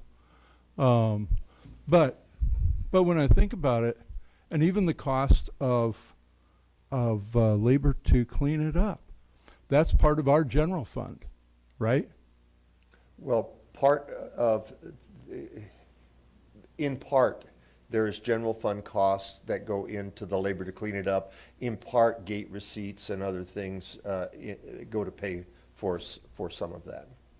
And I understand in part, but we're talking about 175,000 here, and my guess is not one of those other organizations is given a dollar to that. That's simply the Davenport district cost for the design, and that's just the way it is.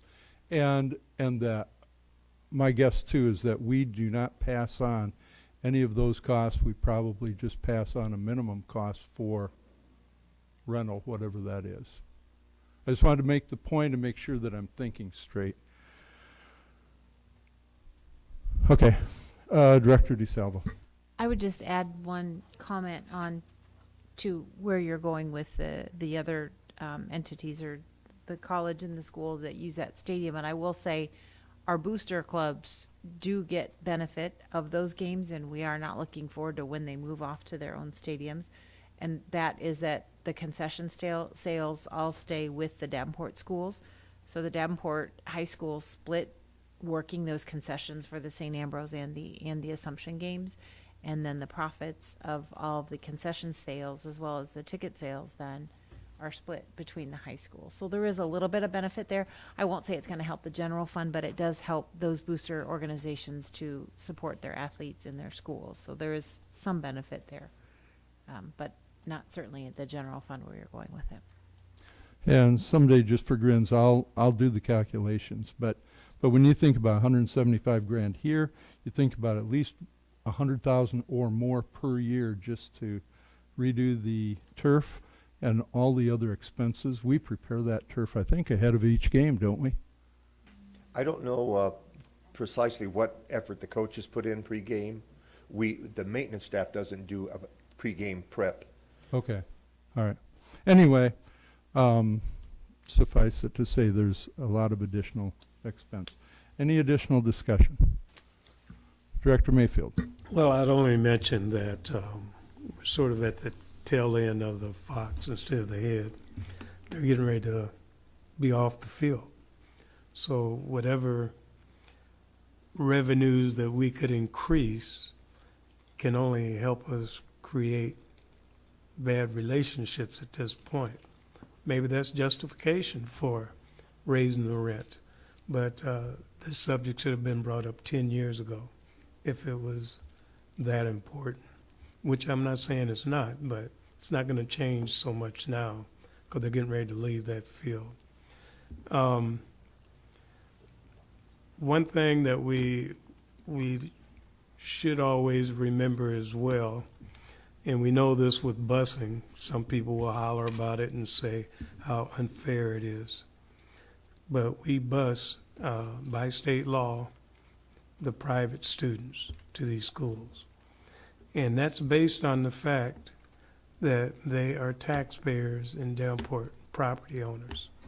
And that's why they have that right. Now, I'm not saying they have a right to that stadium because they are, but think of they have put some funds into it and get no use of it.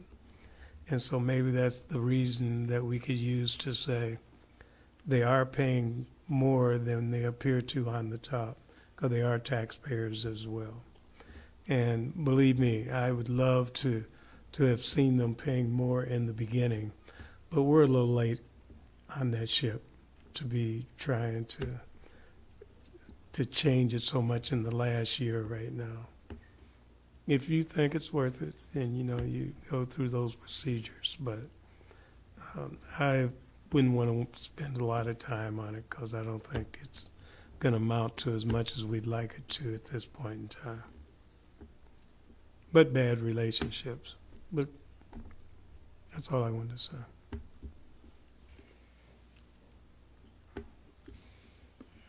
The reason I bring it up is I was actually thinking about trying to charge them for part of this design fee.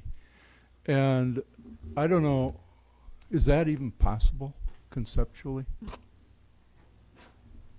I don't know what the basis of the calculation for rents actually was. Yeah, who knows? And what all was considered in that. And All right, okay. Any other discussion? Okay, we'll call for the vote.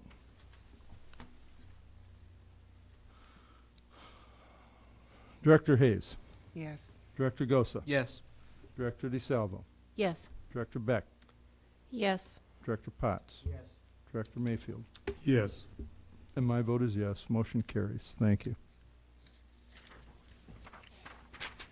I have a motion regarding approval of change order LED lighting retrofit west. Mr. President, Director Gosa. I move that the board approve a change order to the contract with Precision Buildings. Isn't it Precision Builders? For installation of LED lights and related work at West High School in an amount not to exceed the budgeted $209,272.50 and a change in the subcontractor markup to 5%. Thank you. Is there a second? Second. Is there any discussion? All right, we'll call for the vote. Director Gosa. Yes. Director Potts. Yes. Director Hayes. Yes. Director DeSalvo. Yes. Director Beck. Yes. Director Mayfield. Yes. My vote is yes. Motion carries. Thank you. I have a motion regarding approval of change order for LED lighting retrofit Sudlow. Mr. President, Director Gosa. I move that the board approve a change order to the contract with Precision Builders for the installation of LED lights and related work in the amount of $193,328.10 and a change in the subcontractor markup to 5%. Thank you. Is there a second? Second. Is there any discussion? Director Gosa. I just had one quick question. Is this like the same as the last one? It's not going to exceed that amount that's already they're set what they have, or they might change the price? that's a bid price, yes. That is the price. So it won't come back as a change, because the other one said with the amount not to exceed. That's because we have not obtained the actual quote from DECO. Oh, and okay. There's a couple of pieces at West. There's a couple of alternate pieces that we're going to have to examine. So in that case, we said not to exceed the budgeted amount. In the Sudlow case, we have an actual quote from the subcontractor, plus the markup that we negotiated down with the general contractor. Way to go on that. Thank you. Any other discussion? Okay, we'll call for the vote. Director Gosa. Yes. Director Hayes. Yes. Director DeSalvo. Yes. Director Beck. Yes. Director Mayfield. Yes. Director Potts. Yes. My vote is yes. Motion carries. Thank you. May I have a motion regarding approval of policies? Mr. President, Director DeSalvo. I move that the board approve the policy committee recommended policies. I said that way wrong. 305.01 school food service program, 101.04 duplicated or printed materials, 101.05 distribution of printed materials, 101.08 community partners, 102.01 parent-teacher association organizations, 102.05 citizen involvement in curriculum study, 102.07 long-range needs assessment, 103.02 complaints against school personnel or contracted service provider, 103.05 collaboration with other governmental bodies and public agencies, 103.09 fundraising activities, 103.15 tobacco-free environment, 604.12 balanced enrollment, 903.06 closed exempt session. Thank you. Is there a second? Second. Is there any discussion? Director DeSalvo. I didn't. So when I was reading these, and it was pretty late, I'll give you that. I didn't see red lines. What's changed? May I? Red In most of these, nothing has changed. Oh. We switched over from reviewing policies as they came up every 5 years to reviewing by series. Okay. And so these had come up for their 5-year review fairly recently, and now their series is up. Okay. So we're trying to shift everything to that calendar. So not a whole lot has changed in most of them. Man. In fact, nothing. I was gonna say I didn't see any red line. I was like, what has changed? Oh no, that's a One discussion that looked like there was a track change to the left, but I couldn't see what had changed. Which one was that? That was way toward the top. I'm sorry, we're just kind of talking here. Sorry. It was Oh, the food service. that 305. preschool. Yes. Yeah, there was a change. There it is. See, I That didn't one see it. came up in the summer. It was just approved in August. And the only change is that the lunch policy is moving from pre-K through 5th grade to extending to 8th grade now. That was it. Okay. Yeah. Okay. Interesting. Easy enough. Any other discussion? Director Mayfield. 305.01, civic organizations meeting for the purpose of better understanding the schools. Is it possible that that could be explained a little bit more than it is? I'm sorry, which? It's policy 305.01.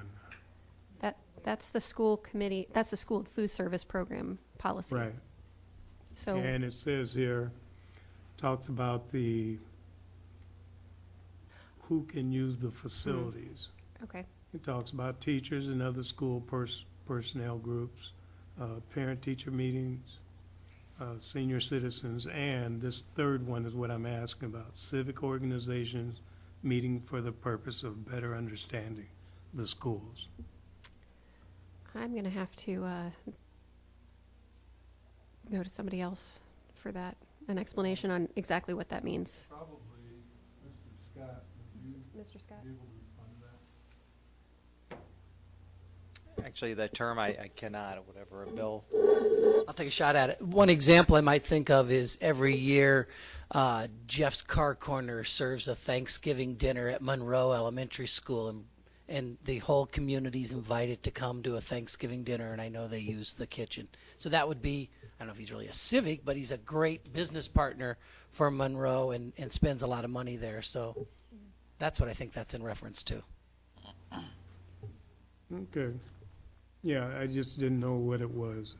And so basically, almost any group can use it just by having some type of relationship or connection with one of our schools. When I say hopefully it's something positive, not negative.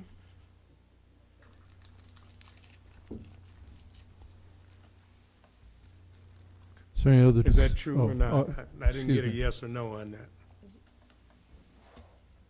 I'll take a shot at that. I think it says better understanding the school. So there's a connection to the school, the community, the families that are in that building. That's the way I would interpret that. Okay, for better understanding, okay. Sounds good. Anything else? I actually do, and I apologize for asking it so late in the process. It is in that first 305.01, in that section that was changed, and it says preschool and elementary students, parentheses, grades pre-K through 8. And there were two things. One is, could you explain why the change from 5 to 8? And the other is that if we're changing it to 8, probably our use of the word elementary is incorrect.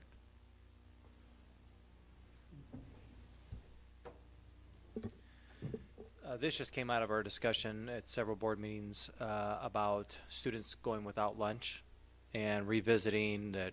Well, sometimes we have a principal's account, sometimes we don't, some students know, and so the conversation was, well, do kids ever go without a lunch? And I had to honestly say, yes, that does happen.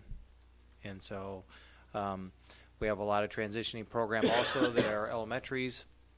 I'm trying to think of the name of it, but where all the students have free lunch. What type of school? CEP schools? We have CEP schools. And so a student coming from CEP school would probably not had to pay for lunch for their last 3 years, and then all of a sudden they get to 6th grade and they have to. Some students are better at advocating for themselves. Some students are not. And so, yes, we would have students going without lunch. This is just a recommendation that would go for our middle school students. It would still be reminded they still at some point, yes, would possibly go without lunch, but at least they would be able to be notified a little more regularly before that happens to them. That would at least give them 2 or 3 lunches prior to that happening. And I appreciate it and I support it. And I think there was a presentation made some months ago that we're like 10,000 in the hole each year on lunches. So this is probably unfunded somehow. And do we just find the money? Is that the money goes to their accounts? If I'm saying this right, Marcia, at the end of the year, any money that's not paid is charged to the student accounts, correct? So it's on their student accounts. right? And then it's like a write-off at the end, probably. Well, there are some accounts that aren't paid when the Right. students graduate, yes. Okay. And then just for clarity, should we change the word elementary to something else? Yeah, I think it could just say students in grades. I mean, I don't know, but I mean, it could say preschool, but I think it says by saying grades pre-K to 8, it says that. Okay. So Director Beck, because this is a section where we're going to vote Yeah. to approve, and so you could either pull that one out, because we're going to approve all these policies Right. together, or you could have somebody move to change the wording in that to I would- schools or something like If we that. move to change the wording in that, then we can vote on all of them as one block, correct? Right, yeah. Okay, I would ask that somebody do that. then. Okay, Director Potts. Mr. President, I move to amend 305.1 to say students pre-K through 8. Okay, thank you. Is there a second? Second.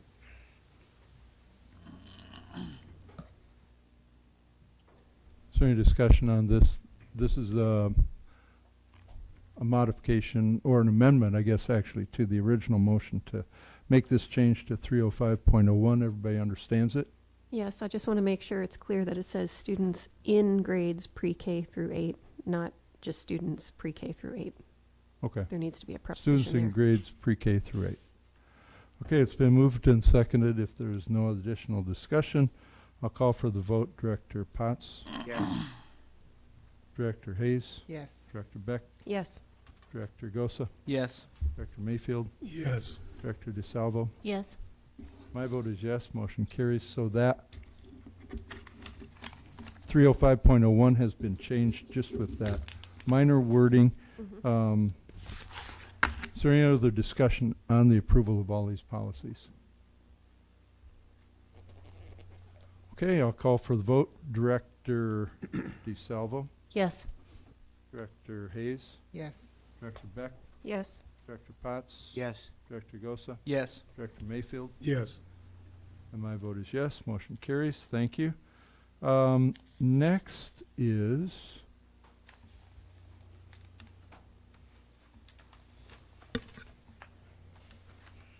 let's see here. It's right at 8 o'clock. I'm thinking that it's going to be short discussions, but what's the temperature? People want to take a 5-minute recess? Or keep going? Keep moving forward. All right, very good. Then, Director Beck, would you lead the discussion on policies? Yes. So in our packets, we have policy 501.10 first.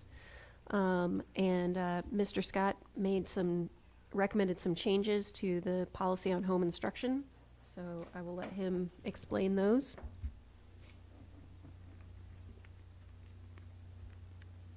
Quite honestly, this has been a little bit ago, and so I'm trying to think of any major change.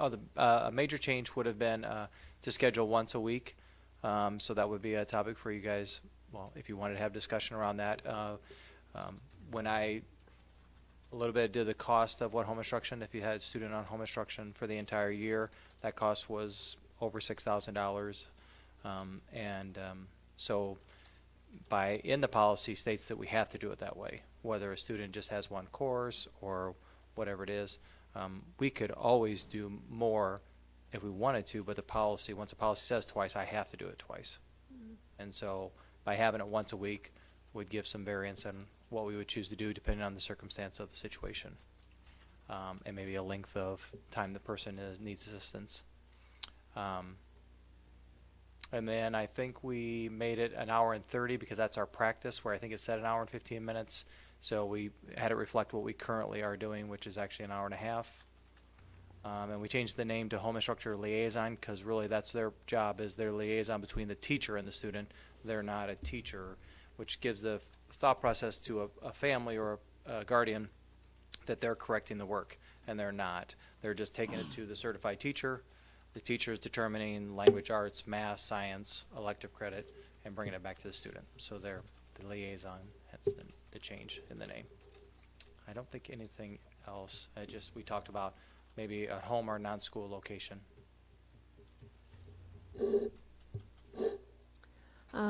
So I then would ask at the top where it says or non-school location that you added, should it be not by a visiting teacher, but by a liaison? In that first paragraph, the third line,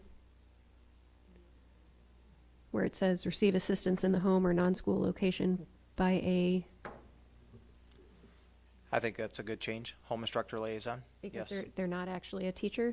They are a teacher. Okay. But we're referring to the position, so I think that's a good change to change that to the a non-school location by a home instructor liaison. Okay. Let me ask a question now. Mm-hmm. If it's going to be done by a teacher, if the language does not reflect that, couldn't you have any, or should I say some other personnel do it as a liaison, if you're not reflecting that it has to be a teacher that is that liaison? Yeah, I would say that I guess our practice has always been to use a teacher because any person that's gone through an educational would be able to do some additional assistance with a student when they're in that environment. But I would say by having that, I guess we could have that open to us if we got into a situation where we couldn't find a teacher would allow us to hire someone else to do that. I would probably stay with my current practice of using teachers until I found out a teacher wasn't available. But changing the language opens it up to other, and I think our value as a system is having certified teachers teaching, meaning that that gentleman or that lady that goes there to assist is a teacher and fully qualified. Yeah, I know of a couple of instances that was very important that that person be qualified. And when they have a teaching certificate, you take it for granted they're qualified. Where if you sent someone that did not have a teaching certificate, you assume there's a possibility that they're not qualified to teach. May I suggest that we put in certified home instruction liaison, and that would... I think connecting liaison with teacher, you're getting those two words in there. That means it should be a teacher. If you say certified, I don't know if that makes a difference. It gets a little wordy, but the whole ideal is it is a teacher. In the state of Iowa, you are not recognized as a teacher. Help me out if I'm wrong, if you're not certified. I guess I would be okay with everything. I would say on policies, I've tried to tend towards less is more. And so to make a policy should be a smaller, if we want to have other administrative regulations on what personnel we're using or other activities, that's more of a rule and reg, or that's an administrative. But a policy is more a general guideline of what you're dictating that we have to do. So if you want it in your policy that says it has to be a certified teacher, then we can include that. We absolutely can. Well, may I? Yeah. I'm not saying a certain teacher. I'm just using the word teacher. And I didn't even say certified. We take it for granted if they're an Iowa teacher, they have to be certified, don't they? Can we employ others that are not teachers, are certified? So I'm just, so it's not so wordy, I'm leaving out the certified and just saying a liaison who shall be a teacher. I guess if I was hearing that, I would say a teacher. Well, I've been a teacher. I was a teacher 10 years ago. So I qualify for the position. I'm not certified by the state at this point, but I am a teacher. I went to college. I have a teaching degree. So Be kind of expensive to send you, but I'll stay out. Director Potts. I'm under the impression, though, that state code requires anybody who is providing new instruction, introducing new material, has to be a certified teacher. That if you're like a paraeducator can't introduce new material, can't give new learning, but can only do remedial work or reintroduce or support what has already been taught. In the case of our someone on home instruction, that individual going to their home or their non-school location is going to be introducing new material to that student. So I'm under the impression that then state code requires that person to be a certified teacher. I agree. Director Johansson. So I think because this board is generally pretty liberal with its thinking about providing home instruction, which we provide home instruction to students that have been expelled, which that a student that's been expelled is no longer a student in the district. And if we add on this piece, this requirement that it be a teacher, that now not only are we providing a service that we don't have a way to pay for, but we're saying that it has to be a certain person with certain qualifications that we're going to pay for money we don't have, and it'll probably come from the general fund, I would imagine. Marcia, wouldn't it? So we're going to take money away from the general students to pay for an expelled student with somebody that we say has to be certified. And I disagree completely with the idea that we have to provide a certain certification to provide home instruction to a student that isn't a student. But may I point out that this policy is only for students who have temporary or permanent physical disability? This, though, says home instruction. Mr. Scott, you want to, my understanding is that this would be applicable to every time the board says you're going to get home instruction. To your answer, yes. But I'm reading to what she just said right there. Perhaps we should amend the title to what I would recommend.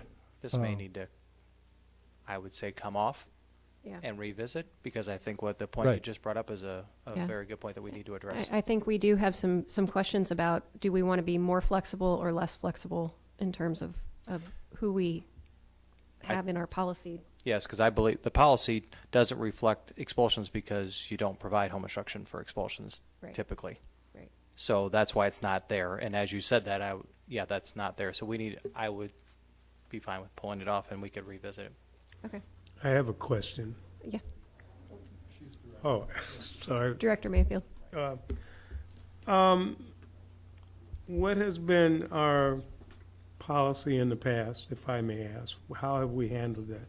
Have we used certified teachers in the past? Or strictly, I'm talking about, have we sent people out that are not teachers? I mean, No. and part of the reason is that we feel certified teachers give the instructional, they have the instructional need to fulfill what needs to be done there, because there's a lot of people that probably would love to go someplace else and teach without being certified within the district and help the kids that say they need it. But we do that because that's basically state policy, that when it comes to teaching our kids, we want someone that's certified. And that's what I was going on, is just that idea that you want to give them the best, and the best is certified. So if we talk about sending teachers out to our students, even if they've been expelled from the school or expulsion or whatever the case may be, we want to make sure they have that certification. But I was just addressing the fact of, instead of saying all that, teachers, we know that when we send a teacher out, we know automatically that teacher is certified. And if there's other people in our district that are teachers that are not certified, I don't know anything about it. I've never heard of it. I thought it was always you have to be certified to be declared a teacher. Now, we know there's a lot of people that teach a lot of different things, unofficial, that do a good job, whether they're volunteering or whether it's an assistant that's helping. But the whole idea is to have, when you're the primary teacher, that you be certified. Mm-hmm. And so that's why I was asking that. And we still want the best for those kids too. We're not going to berate them down to a second level because they're not in our school. And hopefully for most of them, not all of them, because I know they determined it in October, that we do get funding for those students after October. Unfortunately, we're paying money for them if they leave before October. But it's just something to think about those when you make that decision and have that discussion. I think that's kind of going beyond the Yeah. scope of this policy. Yes, Director Johansson. So, and I'm going to recommend that you do take this Mhm. back to the committee Mhm. and discuss it. However, I do want to express that our lawyer has weighed in on this, and expelled students are not students of the district. And I think that for us to say that we want to provide really, really good services that are equivalent to what a general ed student would receive, I just disagree with that position.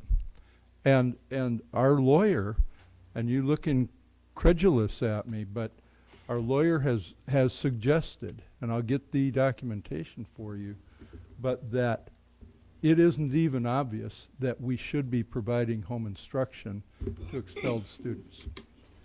We have done it frequently, but it is clearly not, it's not necessarily consistent with the law. The only thing that's consistent is that people haven't been cited for it. So this is something you can take up with the committee, but I wanted to express, I just think it's wrong to say we want to provide the best, even for students that aren't students. Okay. Well, we will take that. I suggest we take this off the table then for discussion, and we'll take it back to the committee and gather in more input. All right. Do I need to make a motion or anything? No, it's just a discussion, right? Yeah. Okay. Okay. Anything else on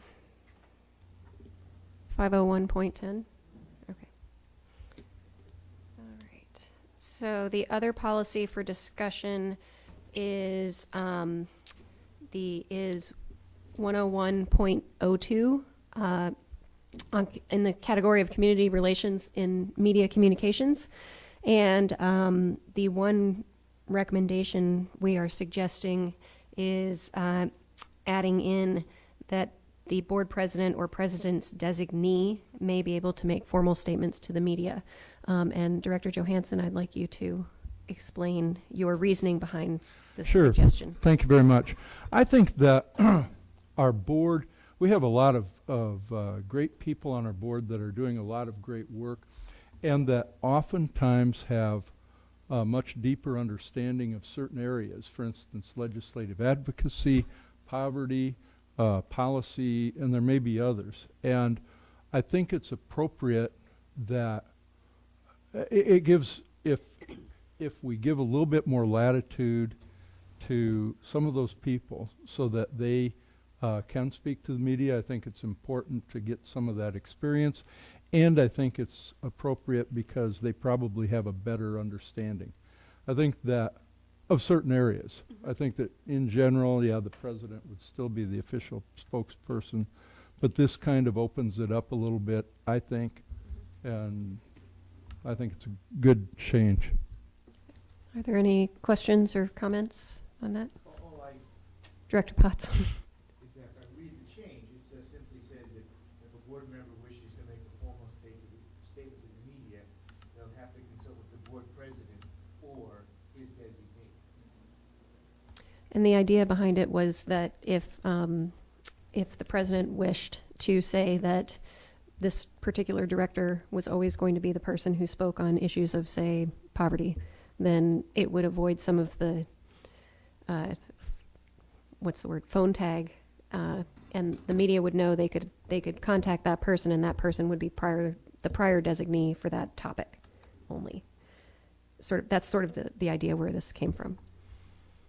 So it would be with permission of the board president. Does that make sense?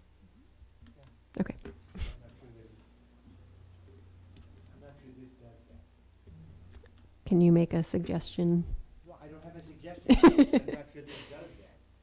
I mean, for example, so let's just, as theoretically, if I want to make a statement to the press, Mm-hmm. okay, I would have to ask Ralph, can I make a statement to the press?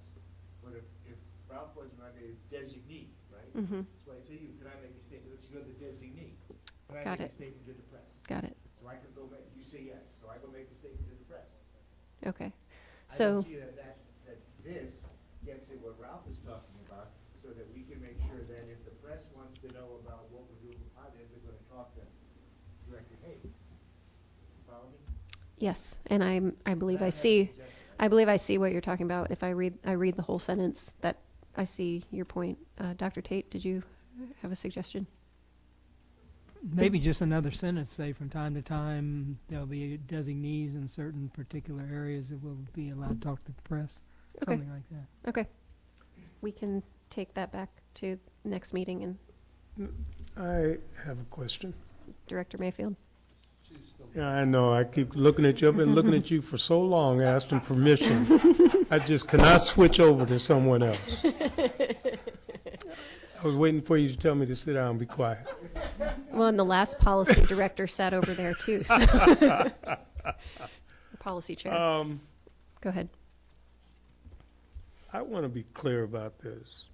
When speaking, as you were mentioning, that we have someone that's the head of a committee for the schools, then they are getting permission from the president to speak in behalf of that what they've been assigned to as the leader for that, such as she's part of the poverty, or leading the poverty. I shouldn't say you're leading it. I don't know. Are you on it or are you leading it? Okay, excuse me. I guess that's the leader. You've progressed since I last knew where you were at on there. But anyway, but I don't want to mistake that for my right as an individual to speak to the press. Oh, this in no way infringes on your right as an individual to speak to the press. I'd just like to make those This is type- making official board statements. Right. Okay. Only. I just wanted to make that Absolutely. very clear. And we would never, that, ever want to do that. Yes. Okay. Director Gosa. The only thing I will point out is when you make a personal statement, you say I and not we, because that is a huge thing that happens. I mean, I sit on Absolutely. a few different boards and I'm involved in all kinds of stuff, but you have to make sure you say I, referring to yourself, and not we as in the board, because those two words will get you in a lot of trouble. I just wanted to throw that out there when you brought that I was up. speaking as the policy committee. There you go. Is there anything else? Director Johansson.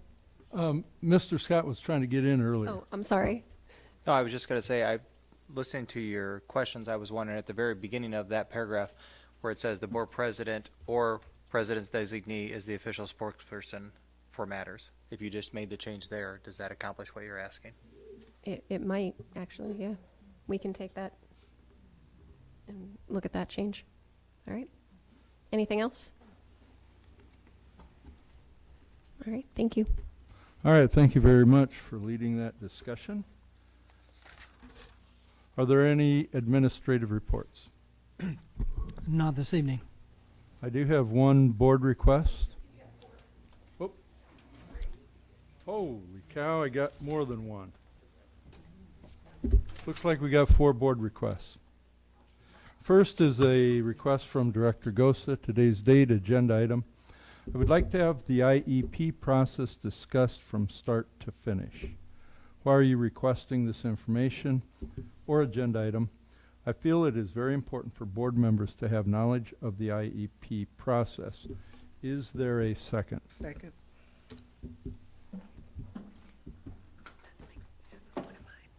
And Director Gosa would like this as soon as possible. Next is a request from Director Beck, information request. Information about how many students move or leave due to special ed concerns. Are we indeed a magnet? Why are you requesting this? Because I have heard from parents on both sides of the issue that we are either doing a great job or a terrible one, and we should only be doing a great job. Given our discussion of 127.17, seems like a piece of the puzzle that might be helpful. We are a great district. Is there a second? Second. And Director Beck would like that whenever it's feasible. Next is a request from Director Beck, today's date, information request. Look into the possibility of finding pro bono psychiatric services for evaluations and guidance, particularly for expelled kids. Why are you requesting this? As before, we often feel that we need to do more for some of our students. Is there a second? Second. Sorry, the as before was the prior, the third board Excuse me? request. I thought you were going to read them in a different order. The as before refers to the other board request. Oh. Sorry, I just read them in whatever order they are. Yeah, sorry. When would you like it? Whenever it's feasible. And the other item is an agenda item, today's date, Director Beck. Request to have Rusty Boroff present about partnering with 180 for mentoring and other services with kids who are expelled. Why are you requesting this? We often feel that we want to and need to do more for some kids, so we would like to look into alternative resources. Is there a second? Second. And when would you like this? Whenever it is feasible. Thank you very much. With that, I'd entertain a motion to adjourn. So moved. Is there a second? Second. All those in favor say aye. Aye. This meeting is adjourned.